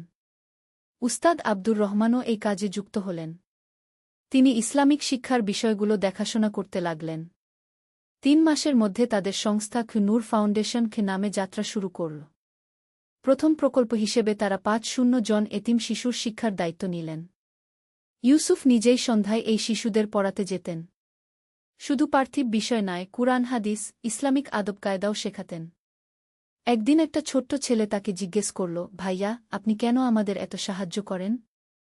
ইউসুফ হেসে বলল, বেটা, আমিও একসময় এতিম ছিলাম। আল্লাহ আমাকে সাহায্য করেছেন। এখন আমারও কর্তব্য তোমাদের সাহায্য করা। 11 অধ্যায়, বিপদের মোকাবেলা। কিছু দুষ্ট লোক ইউসুফদের এই কাজ সহ্য করতে পারল না। তারা নানা ধরনের বাধা সৃষ্টি করতে লাগল। একদিন তারা পুলিশে মিথ্যা রিপোর্ট করল যে নূর ফাউন্ডেশন সন্দেহজনক কাজ করছে। পুলিশ এসে তল্লাশি চালাল। ইউসুফ ও হাজী সাহেবকে কয়েক ঘণ্টা জিজ্ঞাসাবাদ করল, কিন্তু কোনো অপরাধ পেল না। বরং পুলিশ অফিসারও তাদের কাজের প্রশংসা করলেন। কিন্তু এই ঘটনায় ইউসুফ খুব মন খারাপ করল। উস্তাদকে বলল, উস্তাদ, আমরা ভালো কাজ করতে গেলেই কেন এত বাধা? উস্তাদ বললেন, ভাই, এটাই দুনিয়ার নিয়ম। যারা সত্যের পথে চলে, শয়তান তাদের বাধা দিতেই থাকে। কিন্তু আল্লাহ তাআলা বলেছেন, তারা আল্লাহর নূর নেভাতে চায়, কিন্তু আল্লাহ তার নূর পূর্ণ করবেনই। তাহলে আমাদের কি করা উচিত? ধৈর্য রাখুন। আপনার কাজ চালিয়ে যান। দোয়া করতে থাকুন। আল্লাহ অবশ্যই সাহায্য করবেন। 12 অধ্যায়, সফলতার স্বাদ। ধৈর্য ও কঠোর পরিশ্রমের ফল পেতে বেশি দেরি হল না। নূর ফাউন্ডেশনের কাজ দেখে এলাকার মানুষজন সাহায্যের হাত বাড়িয়ে দিল। অনেক ধনী ব্যক্তি দান করতে এগিয়ে এলেন। সরকারি কর্মকর্তারাও তাদের কাজের প্রশংসা করলেন। স্থানীয় এমপি এসে বললেন, আপনারা যে কাজ করছেন, এটা সরকারের চেয়েও ভালো। আমরা আপনাদের সব ধরনের সহায়তা দেব। 1 বছরের মধ্যেই নূর ফাউন্ডেশন 200 জন এতিম শিশুর দায়িত্ব নিল। তাদের জন্য একটা আবাসিক স্কুল তৈরি করল। সেখানে আধুনিক শিক্ষার পাশাপাশি ইসলামিক শিক্ষাও দেওয়া হতো। ইউসুফ একদিন স্কুল পরিদর্শনে গিয়ে দেখল, ছোট্ট একটা মেয়ে একটা কাগজে কিছু লিখছে। কাছে গিয়ে দেখল, সে লিখেছে, আল্লাহ, তুমি ইউসুফ ভাইকে দীর্ঘজীবী করো। তিনি আমাদের বাবার মতো। আমরা তাকে ভালোবাসি। এই কথা পড়ে ইউসুফের চোখে পানি এসে গেল। মনে পড়ল দাদাজানের কথা, বেটা, জীবনের আসল সার্থকতা হল মানুষের উপকারে আসা। 13 অধ্যায়, নতুন স্বপ্ন। 3 বছর পর নূর ফাউন্ডেশন দেশের অন্যতম সেরা দাতব্য প্রতিষ্ঠানে পরিণত হল। ইউসুফ এখন একজন সম্মানিত ব্যক্তিত্ব। কিন্তু সাফল্য তাকে অহংকারী করেনি, বরং আরও নম্র হয়েছে। হাজী সাহেব একদিন তাকে বললেন, ইউসুফ ভাই, আপনার বিয়ের বয়স হয়েছে। পরিবার করুন। আল্লাহ সন্তান দিলে তাদের ভালো মানুষ হিসেবে গড়ে তুলবেন। ইউসুফ বলল, হ্যাঁ স্যার, আমিও ভাবছি। কিন্তু এমন একজনকে চাই যে দিনের কাজে সাহায্য করবে। কয়েক মাস পর উস্তাদ আব্দুর রহমান একটা প্রস্তাব নিয়ে এলেন। তার এক পুরনো বন্ধুর মেয়ে আয়েশা। সে ইসলামিক স্টাডিজে মাস্টার্স করেছে। অনেক দিনদার এবং সমাজসেবায় আগ্রহী। বিয়ের পর আয়েশা নূর ফাউন্ডেশনের মহিলাদের শিক্ষা বিভাগের দায়িত্ব নিল। তার হাত ধরে অনেক মহিলা কুরআন শিক্ষা ও হস্তশিল্পের প্রশিক্ষণ পেতে লাগল। 1 বছর পর তাদের প্রথম সন্তান হল, একটা ছেলে। তারা তার নাম রাখল নূর, যার অর্থ আলো। কারণ এই শিশুই তাদের জীবনে নতুন আলো নিয়ে এসেছে। 14 অধ্যায়, বিশ্বব্যাপী প্রভাব।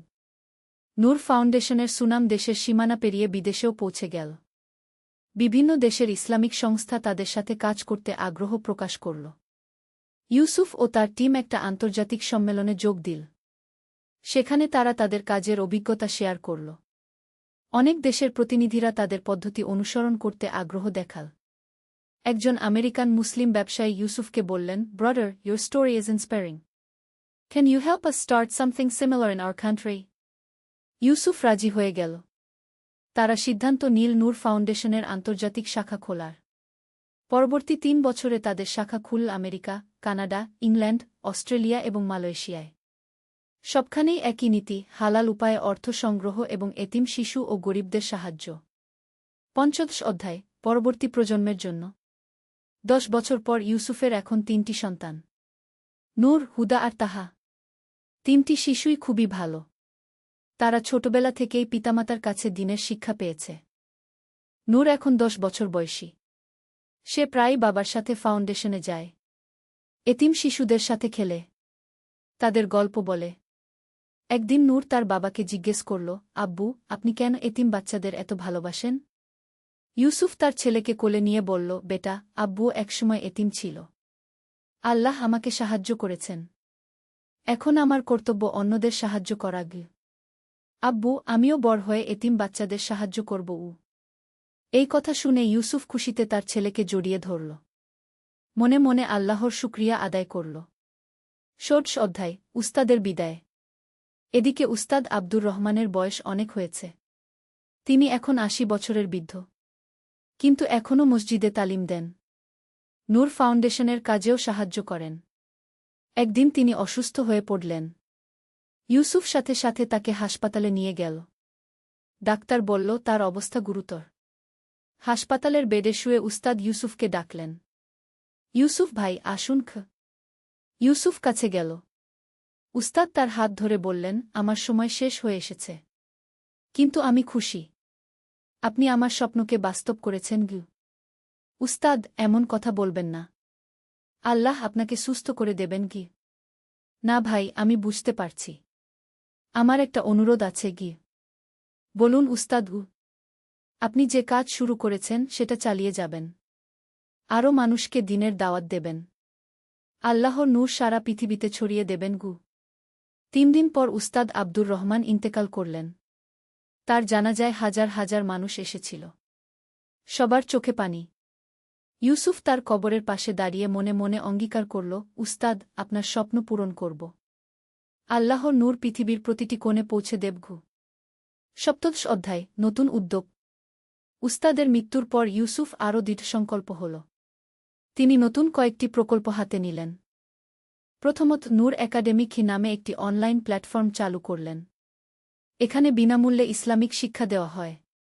কুরআনের তাফসির, হাদিস, ফিকহ, ইসলামিক ইতিহাস সব বিষয়ে কোর্স আছে। দ্বিতীয়ত, নূর পাবলিশিং নামে একটি প্রকাশনা সংস্থা খুললেন। এখানে মানসম্পন্ন ইসলামিক বই প্রকাশ করা হয়, বিশেষ করে শিশু-কিশোরদের জন্য ইসলামিক গল্পের বই। তৃতীয়ত, মুসলিম যুবকদের জন্য দক্ষতা উন্নয়ন প্রোগ্রাম চালু করলেন। এখানে তারা আধুনিক প্রযুক্তি শিখে হালাল উপায়ে আয়ের রাস্তা তৈরি করতে পারে। এইসব কাজে আয়েশাও পূর্ণ সহযোগিতা করল। সে মহিলাদের জন্য আলাদা প্রোগ্রাম চালু করল। অষ্টাদশ অধ্যায়, বিশ্বব্যাপী স্বীকৃতি। ইউসুফের কাজ এখন বিশ্বব্যাপী স্বীকৃত। জাতিসংঘ তাকে গ্লোবাল হিউম্যানিটেরিয়ান অ্যাওয়ার্ড দিয়ে সম্মানিত করল। অনেক বিশ্ববিদ্যালয় তাকে সম্মানসূচক ডক্টরেট ডিগ্রি দিল। কিন্তু ইউসুফের কাছে সবচেয়ে বড় পুরস্কার হল যখন দেখে তার গড়ে তোলা শিশুরা বড় হয়ে ভালো মানুষ হয়েছে। একদিন এক যুবক তার কাছে এল। স্যার, আমি ফারুক। আপনি আমাকে চিনতে পারছেন? ইউসুফ একটু ভেবে বলল, তুমি সেই ফারুক যে ১৫ বছর আগে আমাদের প্রথম ব্যাচে ছিল? জি হ্যাঁ। আমি এখন একজন ডাক্তার। গরিব মানুষদের বিনামূল্যে চিকিৎসা দিই। এর সব ক্রেডিট আপনার। ইউসুফের চোখে পানি এসে গেল। এই তো তার আসল সফলতা। ১৯তম অধ্যায়, পরিবারের সাথে সময়। ব্যস্ততার মাঝেও ইউসুফ পরিবারের জন্য সময় বের করত। প্রতিদিন সন্ধ্যায় সবাই মিলে বসে কুরআন তিলাওয়াত করত। শুক্রবার সকালে পরিবার নিয়ে নানা জায়গায় ঘুরতে যেত। নূর এখন ১৫ বছরের যুবক। সে বাবার মতোই দিনদার এবং সমাজসেবী। স্কুলে সে একটা ইউথ হেল্প গ্রুপ গঠন করেছে। সেখানে সহপাঠীদের নানা সমস্যার সমাধান করে। হুদা ১২ বছর বয়সী। সে খুব ভালো কুরআন তিলাওয়াত করে। প্রায়ই স্থানীয় প্রতিযোগিতায় পুরস্কার জেতে। তাহা সবার ছোট, ৮ বছর বয়স। কিন্তু সেও খুব বুদ্ধিমতী। সে আরবি ভাষা শিখছে যাতে সরাসরি কুরআন হাদিস পড়তে পারে। ২০ অধ্যায়, জীবনের উপলব্ধি। একদিন ইউসুফ একা বসে চিন্তা করছিল। কতটা পথ এসেছে। পিতামাতার মৃত্যুর পর যখন একা হয়েছিল তখন মনে হয়েছিল জীবনটাই শেষ। কিন্তু আল্লাহ তার জন্য কত সুন্দর পরিকল্পনা করে রেখেছিলেন। সেই যে দিন দাদাজানকে স্বপ্নে দেখেছিল সেদিন থেকে শুরু। উস্তাদ আব্দুর রহমানের সাথে পরিচয়। হাজী সাহেবের চাকরি। তারপর নূর ফাউন্ডেশন। আয়েশার সাথে বিয়ে। সন্তানাদি। এসব কিছুই আল্লাহর পরিকল্পনার অংশ ছিল। তিনি মহান আল্লাহর শুকরিয়া আদায় করলেন। দোয়া করলেন যেন জীবনের শেষ দিন পর্যন্ত এই পথেই থাকতে পারেন। ২১তম অধ্যায়, শিক্ষা ও উপদেশ। ইউসুফ প্রায় বিভিন্ন সেমিনার আর সভায় বক্তব্য দিতেন। তিনি সবসময় তরুণদের বলতেন, ভাইয়েরা, জীবনে যত বড় সমস্যায় আসুক, কখনো আল্লাহর রহমত থেকে নিরাশ হবেন না। তিনি সবচেয়ে দয়ালু, সবচেয়ে ক্ষমাশীল। যারা তার পথে চলে তিনি তাদের জন্য রাস্তা তৈরি করে দেন গু। কিন্তু মনে রাখবেন, শুধু দোয়া করলেই হবে না। কাজও করতে হবে। হালাল রিজিক অর্জনের জন্য পরিশ্রম করতে হবে। সৎভাবে জীবন যাপন করতে হবে। আর সবচেয়ে গুরুত্বপূর্ণ হল নিজের সফলতা অন্যদের সাথে ভাগ করে নিতে হবে। যার কাছে আল্লাহ বেশি দিয়েছেন তার দায়িত্বও বেশি। ২২তম অধ্যায়, স্মৃতিচারণ।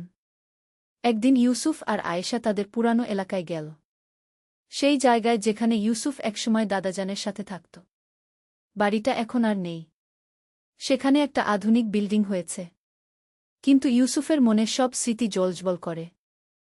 দেখো আয়েশা, এই জানালার পাশে বসে আমি কত রাত কেঁদেছি। ভেবেছি জীবনে আর কোনো আনন্দ নেই গু। আয়েশা তার স্বামীর হাত ধরে বলল, আলহামদুলিল্লাহ। আল্লাহ আপনার জন্য কত সুন্দর পরিকল্পনা করে রেখেছিলেন গু। হ্যাঁ। এখন বুঝি দাদাজান কেন বলতেন, আল্লাহর সিদ্ধান্তের উপর ভরসা রাখো। তিনি জানেন কোনটা তোমার জন্য ভালো। তারা সেই পুরানো মসজিদেও গেল যেখানে উস্তাদ আব্দুর রহমানের সাথে প্রথম দেখা হয়েছিল। সেই জায়গায় দাঁড়িয়ে ইউসুফ মনে মনে উস্তাদের জন্য দোয়া করল। ২৩তম অধ্যায়, ভবিষ্যৎ পরিকল্পনা। এখন ইউসুফের বয়স ৪০ পেরিয়েছে। কিন্তু তার উৎসাহ এতটুকু কমেনি। তার নতুন স্বপ্ন, নূর ইউনিভার্সিটি স্থাপন। হৃদয়ের আলো। একটি ইসলামিক গল্প। প্রথম অধ্যায়, অন্ধকার থেকে আলোর দিকে। ঢাকার পুরান শহরের সরু গলিতে একটি ছোট্ট দোকানে বসে আছেন আবু সাইদ। তার বয়স ৫০-এর কাছাকাছি, চুলদাড়িতে পাক ধরেছে। দোকানে বিভিন্ন রকমের বই, তাসবিহ, আতর আর ইসলামিক গ্রন্থাদি সাজানো। কিন্তু আজ তার মন ভারাক্রান্ত। বাবা, আমি আর পারছি না। কাঁদতে কাঁদতে তার সামনে এসে দাঁড়াল তার ২১ বছর বয়সী ছেলে রিফাত। বন্ধুরা সবাই আমাকে নিয়ে হাসাহাসি করে। বলে আমার বাবা পুরনো যুগের মানুষ, শুধু ধর্মের বই নিয়ে পড়ে থাকে। আমি লজ্জা পাই বাবাগু। আবু সাইদের চোখ ভিজে উঠল। তিনি জানতেন এই দিন আসবে। আধুনিক যুগে তার ছেলে তার জীবনযাত্রা নিয়ে সংকটে পড়বে। কিন্তু তিনি কখনো ভাবেননি রিফাত এতটা কষ্ট পাবে। বেটা রিফাত, আবু সাইদ তার ছেলের কাঁধে হাত রাখলেন। তুমি জানো তোমার দাদু কে ছিলেন? রিফাত মাথা নাড়ল। জানি বাবা। দাদু ছিলেন একজন বিখ্যাত ব্যবসায়ী। তার অনেক কারখানা ছিল। তা ঠিক। কিন্তু তুমি জানো না যে তোমার দাদু একসময় কি ছিলেন গু। আবু সাইদ দীর্ঘশ্বাস ফেললেন। আজ তোমাকে একটা গল্প বলি। তোমার দাদুর গল্প। আর সেই সাথে আমার গল্পও। রিফাত কৌতূহলী চোখে বাবার দিকে তাকাল। আবু সাইদ তার চেয়ারে হেলান দিয়ে বসলেন আর শুরু করলেন। দ্বিতীয় অধ্যায়, দাদুর অতীত। তোমার দাদু আব্দুর রহমান যখন তোমার বয়সী ছিল তখন সে ছিল একদম অন্য রকম। পড়াশোনায় ভালো থাকলেও সে ধর্মের ধার ধারত না। নামাজ পড়ত না, কুরআন তেলাওয়াত করত না। এমনকি রমজান মাসে রোজাও রাখত না। তোমার দাদামা, মানে আমার দাদু, অনেক কষ্ট পেতেন। কিন্তু আব্দুর রহমান কোনো কথা শুনত না। সে বলত, এসব পুরনো যুগের জিনিস। আধুনিক সময়ে এগুলোর দরকার নেই। কলেজ শেষ করে আব্দুর রহমান ঢাকায় এসে চাকরি নিল একটি বহুজাতিক কোম্পানিতে। তার বুদ্ধি আর পরিশ্রমের ফলে খুব তাড়াতাড়ি সে উন্নতি করতে লাগল। কিছু বছরের মধ্যে সে কোম্পানির একজন গুরুত্বপূর্ণ কর্মকর্তা হয়ে গেল। এই সময় আব্দুর রহমানের মন আরও বেশি দুনিয়ার দিকে ঝুঁকে গেল। সে মনে করত টাকা পয়সাই জীবনের সব। ধর্মকর্ম তার কাছে মনে হতো সময়ের অপচয়। রিফাত মনোযোগ দিয়ে শুনছিল। তারপর কি হল বাবা? ধৈর্য রাখো বেটা, গল্পটা এখনো শেষ হয়নি। তৃতীয় অধ্যায়, জীবনের বাঁক। 1985 সালের কথা। আব্দুর রহমান তখন 30 বছরের যুবক। একটি প্রজেক্টের কাজে তাকে যেতে হল সিলেটে। সেখানে একটি বড় দুর্ঘটনা ঘটল। ঢাকা থেকে সিলেট যাওয়ার পথে তাদের বাস একটি গভীর খাদে পড়ে গেল। বাসে যারা ছিল তাদের মধ্যে অনেকেই মারা গেল। আব্দুর রহমান বেঁচে গেল, কিন্তু তার অবস্থা ছিল খুবই খারাপ। হাসপাতালে 3 মাস থাকতে হল তাকে। এই 3 মাস তার জীবনে এক বিপ্লব নিয়ে এল। হাসপাতালের পাশের বিছানা ছিল আব্দুল কাদের নামে এক বৃদ্ধ মানুষ। তার বয়স 70-এর কাছাকাছি। তিনিও সেই দুর্ঘটনা আহত হয়েছিলেন। কিন্তু যেখানে আব্দুর রহমান সারাক্ষণ অভিযোগ করত, সেখানে আব্দুল কাদের সাহেব সব সময় আল্লাহর শুকরিয়া আদায় করতেন। কেন চাচা? একদিন আব্দুর রহমান জিজ্ঞেস করল। এত কষ্টের মধ্যেও আপনি আল্লাহর কাছে কৃতজ্ঞতা প্রকাশ করেন? আব্দুল কাদের সাহেব মিষ্টি হেসে বললেন, বেটা, আল্লাহ আমাকে বাঁচিয়েছেন। এটাই তো কৃতজ্ঞতার বিষয়। যে আল্লাহ আমার জীবন দিয়েছেন, তিনিই তো আমাকে এই পরীক্ষায় ফেলেছেন। আমি কেন তার বিরুদ্ধে যাব? এই কথা শুনে আব্দুর রহমানের মনে প্রথমবারের মতো আল্লাহর প্রতি ভালোবাসার বীজ বপন হল। চতুর্থ অধ্যায়, হৃদয়ে আলোর স্পর্শ। আবু সাঈদ এক গ্লাস পানি খেয়ে আবার শুরু করলেন। হাসপাতালে থাকার সময় আব্দুল কাদের সাহেব প্রতিদিন তোমার দাদুকে কুরআনের আয়াত শোনাতেন। সহজ ভাষায় বুঝিয়ে বলতেন ইসলামের সৌন্দর্য। একদিন তিনি সূরা বাকারার 285 নং আয়াত পড়লেন। আমানার রাসূলু বিমা উনুইলা ইলাইহি মিন রাব্বিহি। অর্থ, রাসূল তার প্রতিপালকের নিকট থেকে যা অবতীর্ণ হয়েছে তার প্রতি ঈমান এনেছেন এবং মুমিনগণও। এই আয়াত শুনে আব্দুর রহমানের চোখ থেকে অশ্রু ঝরে পড়ল। তার মনে হল যেন আল্লাহ তাআলা সরাসরি তার সাথে কথা বলছেন। চাচা, আব্দুর রহমান কাঁদতে কাঁদতে বলল, আমি এতদিন কি করেছি? আল্লাহর এত সুন্দর বাণী থেকে আমি নিজেকে কেন দূরে রেখেছিলাম? আব্দুল কাদের সাহেব তার মাথায় হাত রেখে বললেন, বেটা, আল্লাহ রাব্বুল আলামিন। তিনি অসীম দয়ালু। যে কেউ তার কাছে ফিরে আসে তিনি তাকে ক্ষমা করে দেন। সেই রাতে আব্দুর রহমান জীবনে প্রথমবারের মতো সত্যিকারের তওবা করল। আল্লাহর কাছে ক্ষমা চাইল তার গত জীবনের সব অন্যায়ের জন্য। রিফাত অবাক হয়ে বলল, তারপর? তারপরের গল্প আরও সুন্দর বেটাগু। পঞ্চম অধ্যায়, নতুন জীবনের শুরু। হাসপাতাল থেকে সুস্থ হয়ে বের হওয়ার পর আব্দুর রহমান সম্পূর্ণ বদলে গেল। প্রথমে সে তার চাকরি ছেড়ে দিল। সবাই অবাক হয়ে গেল। এত ভাল চাকরি ছেড়ে দিচ্ছে কেন? আব্দুর রহমান বলল, আমি বুঝে গেছি জীবনের আসল উদ্দেশ্য কি। টাকা পয়সা উপার্জন করা নয়, বরং আল্লাহর সন্তুষ্টি অর্জন করা। তবে এর মানে এই নয় যে সে দুনিয়ার কাজ ছেড়ে দিল। বরং সে একটি ছোট ব্যবসা শুরু করল। কিন্তু এবার তার ব্যবসার নিয়ম ছিল আলাদা। প্রথমত, সে কখনো মিথ্যা কথা বলত না। দ্বিতীয়ত, গরিব মানুষদের সাথে তার ব্যবসায় বিশেষ সুবিধা দিত। তৃতীয়ত, তার আয়ের একটি নির্দিষ্ট অংশ সে দান করত। প্রথম দিকে ব্যবসায় লোকসান হল।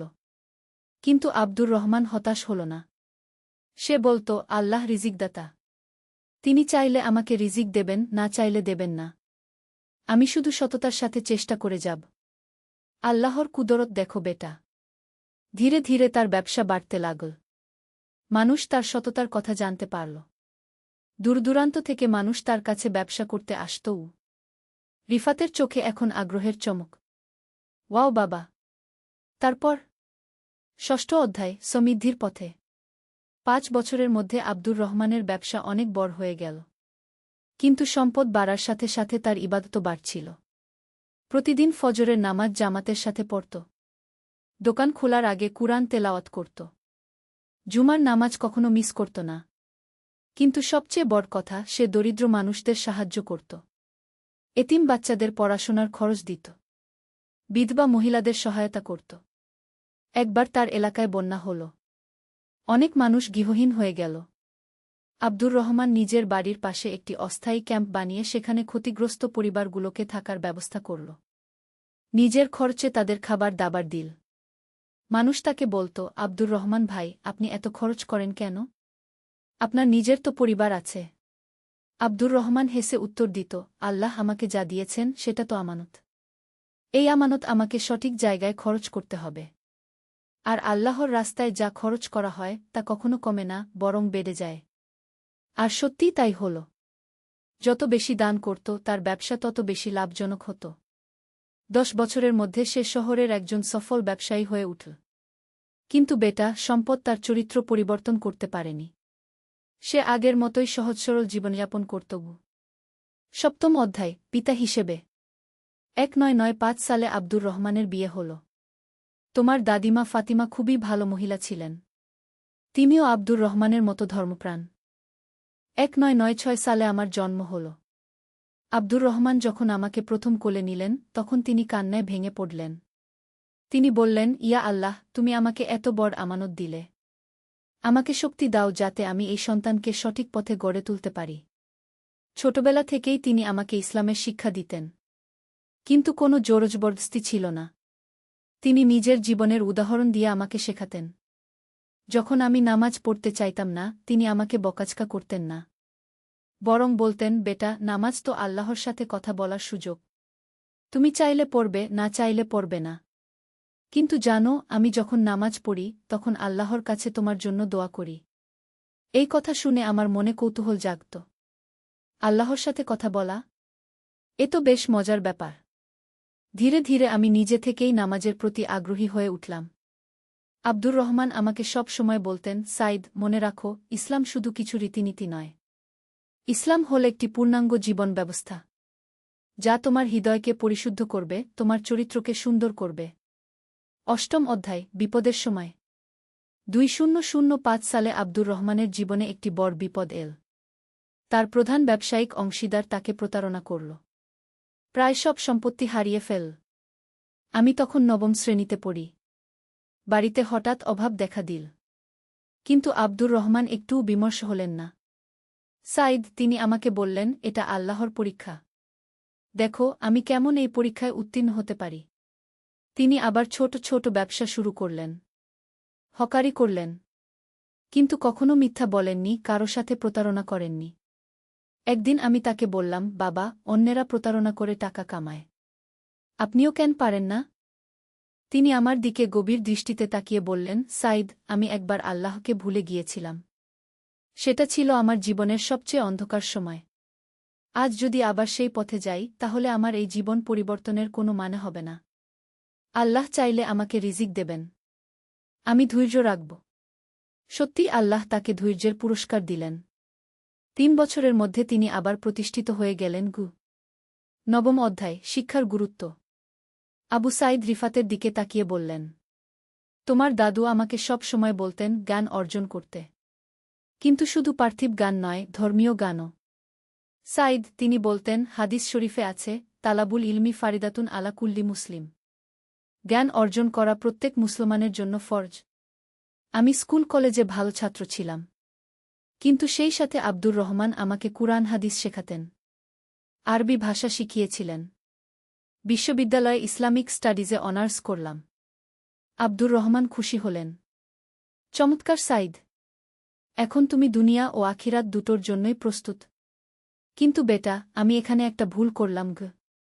রিফাত অবাক হয়ে জিজ্ঞেস করল, কি ভুল বাবা? আমি ভাবলাম, যেহেতু আমার ধর্মীয় জ্ঞান আছে তাই আমার পার্থিব ব্যবসায়িক বুদ্ধির দরকার নেই। আমি শুধু ধর্মীয় বইয়ের দোকান দিয়ে বসলাম। ভাবলাম এতেই আল্লাহ খুশি হবেন। কিন্তু আব্দুর রহমান আমাকে বললেন, সাইদ, ইসলাম তোমাকে শুধু মসজিদে বসে থাকতে বলেনি। ইসলাম তোমাকে সমাজে অবদান রাখতে বলেছে। তুমি যদি ভালো ব্যবসায়ী হও, সৎ ব্যবসায়ী হও, তাহলে সেটাও ইবাদত। কিন্তু আমি তার কথা শুনলাম না। মনে মনে ভাবলাম, বাবা পুরনো যুগের মানুষ। আমি ধর্মের কাজ করব। ফলাফল, আজ আমি অর্থনৈতিকভাবে সংকটে গিয়ে। 10ম অধ্যায়, উপলব্ধির মুহূর্ত। আবু সাইদের চোখে অশ্রু এসে গেল। বেটা রিফাত, আমি বুঝতে পেরেছি আমার ভুলটা কোথায়। আমি ভেবেছিলাম দুনিয়া আর আখিরাত আলাদা জিনিস। কিন্তু আসলে তো তা নয়। তোমার দাদু আমাকে যে শিক্ষা দিয়েছিলেন সেটা ছিল ব্যালেন্সের শিক্ষা। তিনি ব্যবসা করতেন কিন্তু ইসলামিক নীতিমালা মেনে। তিনি সম্পদ অর্জন করতেন কিন্তু আল্লাহর পথে খরচ করতেন। আমি শুধু একদিকে ঝুঁকে পড়েছিলাম। ফলে তুমি আজ সমস্যায় পড়েছ। কিন্তু বেটা, এই সমস্যাই আমাদের শিক্ষা দিয়েছে। এখন আমি বুঝেছি ইসলামের প্রকৃত শিক্ষা কী গু। রিফাত এবার কাঁদতে লাগল। বাবা, আমি আপনাকে ভুল বুঝেছি। আমি ভেবেছিলাম আপনি পুরনো যুগের মানুষ। কিন্তু আসলে আপনি একজন আদর্শ মানুষের ছেলে গু। আবু সাঈদ রিফাতকে জড়িয়ে ধরলেন। না বেটা, তুমি ভুল বুঝনি। আমিই ভুল করেছিলাম। আমি তোমাকে ভারসাম্যপূর্ণ জীবনযাত্রা শেখাতে পারিনি গে। এখন কি করব বাবা? এখন আমরা দুজনে মিলে নতুন করে শুরু করব। তোমার দাদুর শেখানো পথে গি। একাদশ অধ্যায়, নতুন শুরু। পরের দিন সকালে আবু সাঈদ এবং রিফাত একসাথে ফজরের নামাজ পড়ল। নামাজের পর আবু সাঈদ বললেন, রিফাত, আজ থেকে আমরা নতুন পরিকল্পনা করব। তুমি তোমার পড়াশোনা চালিয়ে যাবে, কিন্তু সেই সাথে ব্যবসায়িক দক্ষতাও অর্জন করবে গে। কিন্তু বাবা, আমাদের তো পুঁজি নেই গু। আবু সাঈদ হাসলেন। পুঁজি আল্লাহ দেবেন। আমাদের কাছে আছে সততা, পরিশ্রম আর দোয়াগি। তারা ঠিক করল ছোট করে একটি অনলাইন ব্যবসা শুরু করবে। ইসলামিক বই, কুরআন, তাসবিহের পাশাপাশি আধুনিক প্রয়োজনীয় জিনিসপত্র বিক্রি করবে। রিফাত তার কম্পিউটার স্কিল ব্যবহার করে একটি ওয়েবসাইট তৈরি করল। আবু সাঈদ তার পুরনো যোগাযোগ কাজে লাগাল। প্রথম মাসে তাদের মাত্র ৫,০০০ টাকা বিক্রি হল। কিন্তু তারা হতাশ হল না। ধৈর্য বেটা, আবু সাঈদ বললেন। তোমার দাদু বলতেন, আল্লাহর রহমত ধীরে ধীরে আসে, কিন্তু স্থায়ী হয় গ। দ্বাদশ অধ্যায়, চ্যালেঞ্জ এবং সমাধান। ৩ মাস পর তাদের একটি বড় সমস্যা হল। একজন ক্রেতা তাদের দেওয়া পণ্যের বিরুদ্ধে মিথ্যা অভিযোগ করল এবং অনলাইনে খারাপ রিভিউ দিল। রিফাত রেগে গেল। বাবা, আমরা এই লোকটার বিরুদ্ধে পাল্টা ব্যবস্থা নেব। কিন্তু আবু সাঈদ শান্ত থাকলেন। না বেটা, আমরা সত্য বলব, কিন্তু কারো বিরুদ্ধে প্রতিশোধ নেব না গে। তারা ভদ্রভাবে ক্রেতার সাথে যোগাযোগ করল। জানতে পারল যে আসলে তার পণ্যটি ডেলিভারি বিলম্বের কারণে নষ্ট হয়ে গিয়েছিল।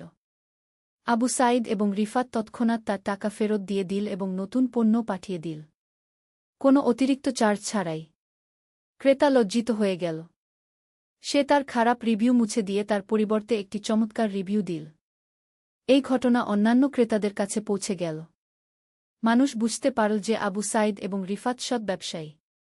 ত্রয়োদশ অধ্যায়, সফলতার স্বাদ। ৬ মাস পর তাদের ব্যবসা ভাল অবস্থানে পৌঁছে গেল।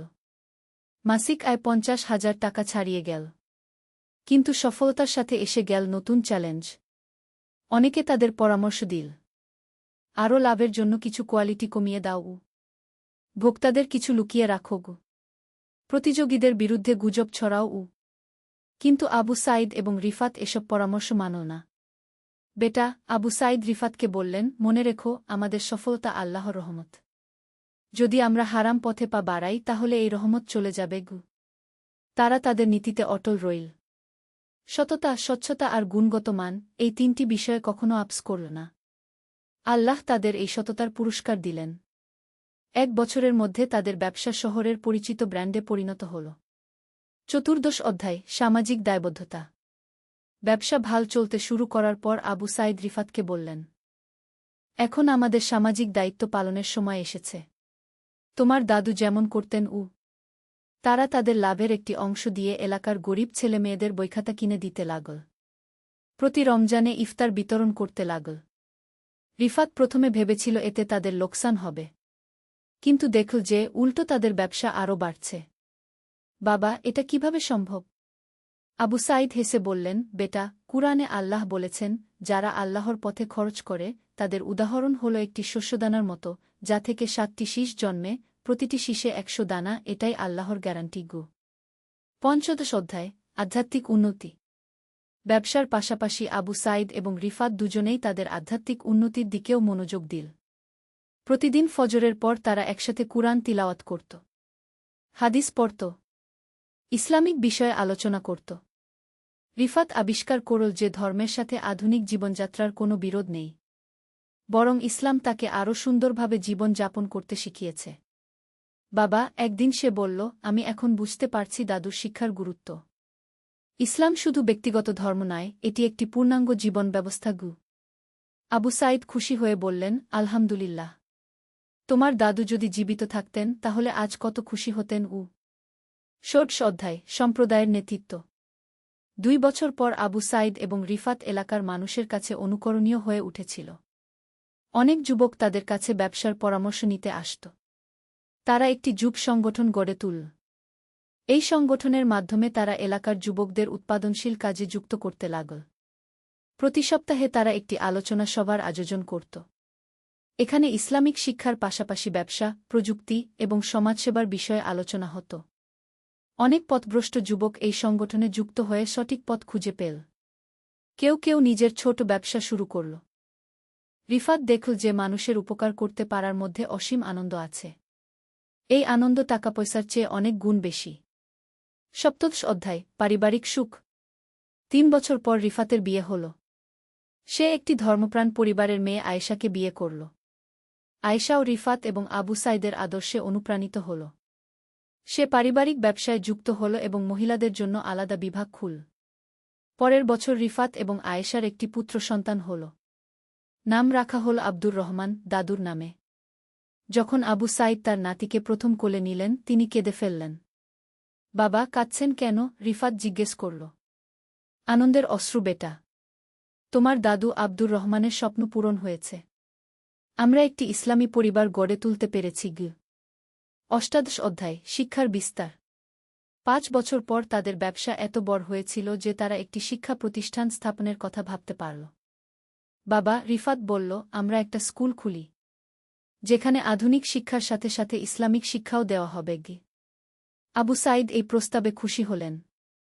চমৎকার ভাবনা। তোমার দাদু সব সময় বলতেন, শিক্ষাই জাতির মেরুদণ্ড। তারা নুরুল হুদা একাডেমি নামে একটি স্কুল প্রতিষ্ঠা করল।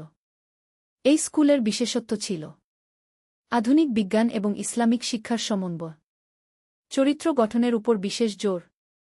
গরিব ছাত্রদের জন্য বিনামূল্যে শিক্ষা, ব্যবহারিক দক্ষতা শেখানো। স্কুলটি খুব তাড়াতাড়ি এলাকার সেরা শিক্ষা প্রতিষ্ঠানে পরিণত হল। 19 অধ্যায়, প্রজন্মের ধারাবাহিকতা। 10 বছর পর আবু সাইদের নাতি আব্দুর রহমান 5 বছর বয়সী হয়েছে। সে খুবই বুদ্ধিমান এবং কৌতূহলী।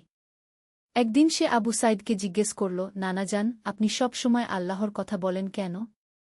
আবু সাইদ তাকে কোলে নিয়ে বললেন, বাবা, আল্লাহ আমাদের সৃষ্টিকর্তা। তিনি আমাদের ভালোবাসেন। আমরাও তাকে ভালোবাসি। কিন্তু নানাজান, আমি তো আল্লাহকে দেখতে পাই না। আবু সাইদ হেসে বললেন, বাবা, তুমি বাতাস দেখতে পাও না? কিন্তু বাতাস আছে তো। তোমার শ্বাসপ্রশ্বাসে বাতাস। আল্লাহ তেমনি আছেন। তিনি সবখানে, আমাদের হৃদয়ে। ছোট্ট আব্দুর রহমান মাথা নাড়িয়ে বুঝার চেষ্টা করল। রিফাত এই দৃশ্য দেখে মুগ্ধ হল। সে বুঝতে পারল যে আবু সাইদ তার নাতির মধ্যে সেই একই বীজ বপন করছেন, যা একসময় আব্দুর রহমান বপন করেছিলেন তার মধ্যে। 20 অধ্যায়, পূর্ণতার দিকে। আজ রিফাত 30 বছর বয়সী একজন সফল মানুষ। তার ব্যবসা, তার পরিবার, তার সমাজসেবা, সব কিছুতেই সে সফল। কিন্তু সবচেয়ে বড় কথা, সে একজন ভাল মুসলমান। প্রতিদিন 5 ওয়াক্ত নামাজ পড়ে, কুরআন তেলাওয়াত করে, জাকাত দেয়, হজ্জ করেছে। তার স্ত্রী এবং সন্তানকে নিয়ে একটি আদর্শ মুসলিম পরিবার গড়েছে। আবু সাইদ আজ 70 বছর বয়সী। তিনি তার জীবনের সন্ধ্যাবেলায় দেখতে পাচ্ছেন যে আল্লাহ তার পরিবারকে কি সুন্দরভাবে হেদায়েত দান করেছেন। একদিন সন্ধ্যায় 3 জন, আবু সাইদ, রিফাত এবং ছোট্ট আব্দুর রহমান, একসাথে বসে আছেন দোকানে। আবু সাইদ বললেন, রিফাত, জানো আজ আমি কৃতজ্ঞ। কেন বাবা? কারণ আল্লাহ আমাদের পরিবারে এমন একটি ধারাবাহিকতা দিয়েছেন। তোমার দাদু আব্দুর রহমান পথভ্রষ্ট অবস্থা থেকে ফিরে এসে আমাকে সঠিক পথ দেখিয়েছেন। আমি কিছু ভুল করলেও শেষ পর্যন্ত সঠিক পথে ফিরেছি। আর তুমি আমার চেয়েও ভালো। রিফাত বিনীতভাবে বলল, বাবা, এসব আল্লাহর রহমত। ঠিক বলেছ। আর এখন আমাদের দায়িত্ব হল এই ছোট্ট আব্দুর রহমানকে সঠিক পথে গড়ে তোলা। ছোট্ট আব্দুর রহমান তার নানাজানের কোলে মাথা রেখে মিষ্টি হাসি দিল। 21তম অধ্যায়, গল্পের শিক্ষা। এই হল আমাদের পারিবারিক ইতিহাস বেটা, আবু সাইদ রিফাতের দিকে তাকিয়ে বললেন। এখন বুঝতে পারছ তোমার দাদুর গল্পের মানে? রিফাত নিঃশব্দে মাথা নাড়ল। তার চোখে এখন অন্যরকম দ্যুতি। বাবা, আমি এতদিন ভুল বুঝেছিলাম। আমি ভেবেছিলাম ধর্ম মানে পুরনো যুগের জিনিস। কিন্তু আসলে ইসলাম তো সব যুগের জন্য। একদম ঠিক বেটা। ইসলাম একটি পূর্ণাঙ্গ জীবন ব্যবস্থা। এটা শুধু মসজিদে নামাজ পড়ার নাম নয়। এটা তোমার ব্যবসায়, তোমার পরিবারে, তোমার সমাজে, সবখানে প্রয়োগ করার জিনিস কি। রিফাত গভীর চিন্তায় ডুবে গেল। বাবা, আমি এখন কি করব? তুমি তোমার পড়াশোনা শেষ করো, কিন্তু সেই সাথে আমাদের এই ব্যবসায় যুক্ত হও। আমরা একসাথে এটাকে আরও বড় করব। কিন্তু ইসলামিক নীতিমালা মেনে গিয়ে আর সমাজের জন্য কাজ, সেটা তো করতেই হবে। তোমার দাদু বলতেন, যারা মানুষের উপকার করে আল্লাহ তাদের উপকার করেন। 22তম অধ্যায়, ভবিষ্যতের স্বপ্ন। রিফাত এবার উজ্জীবিত হয়ে উঠল। বাবা, আমার একটা পরিকল্পনা আছে। কি? বলো। আমরা আমাদের ব্যবসাটাকে আরও আধুনিক করব। অনলাইনে এর বিস্তার ঘটাব, কিন্তু সব সময় ইসলামিক নীতিমালা মেনে চলব। চমৎকার! আর আমি চাই আমাদের সেই যুব সংগঠনটাকে আরও বড় করতে, যাতে দেশের অন্যান্য জেলাতেও এর শাখা খোলা যায়। আবু সাইদের মুখে খুশির হাসি ফুটে উঠল। রিফাত, তুমি তোমার দাদুর যোগ্য নাতি। আল্লাহ তোমার মনে এই ভালো চিন্তা দিয়েছেন। বাবা, আমি প্রমিস করছি, আমি আর কখনো ইসলামকে পুরনো যুগের জিনিস ভাবব না। আমি এটাকে আমার জীবনের সব ক্ষেত্রে প্রয়োগ করার চেষ্টা করব। আবু সাইদ রিফাতকে জড়িয়ে ধরলেন। পিতাপুত্রের এই মিলনে যেন আব্দুর রহমানের আত্মা খুশি হয়ে উঠল। 23তম অধ্যায়, নতুন যাত্রা শুরু। পরের দিন থেকেই রিফাত এবং আবু সাইদ নতুন উদ্যমে কাজ শুরু করল। রিফাত তার বন্ধুদের কাছে গিয়ে সত্য কথা বলল। বন্ধুরা, আমি এতদিন ভুল পথে ছিলাম। আমার বাবা পুরনো যুগের মানুষ নন। তিনি একজন আদর্শ মানুষ। আমি তার মতো হতে চাই। শুরুতে অনেকে হেসেছিল, কিন্তু রিফাতের জীবনের পরিবর্তন দেখে তারা ভাবতে শুরু করল। রিফাত এখন নিয়মিত নামাজ পড়ে, কিন্তু সেই সাথে পড়াশোনা এবং ব্যবসায়ও মনোযোগী। তার চেহারায় এক অন্যরকম প্রশান্তি দেখা যায়। কয়েক মাসের মধ্যে রিফাতের বেশ কিছু বন্ধুও তার পথ অনুসরণ করতে শুরু করল। তারা বুঝতে পারল যে ইসলাম মানে জীবনের উন্নতি, পিছিয়ে পড়া নয়। 24তম অধ্যায়, পরিণতি। 1 বছর পর রিফাত এবং আবু সাইদের ব্যবসা এখন একটি সফল প্রতিষ্ঠানে পরিণত হয়েছে। তাদের আছে একটি আধুনিক অনলাইন প্ল্যাটফর্ম, দেশের 5টি জেলায় শাখা, 50 জন কর্মচারী, প্রতি মাসে লাখ টাকার বিক্রয়। কিন্তু সবচেয়ে বড় কথা, তাদের সততার জন্য মানুষ তাদের শ্রদ্ধা করে।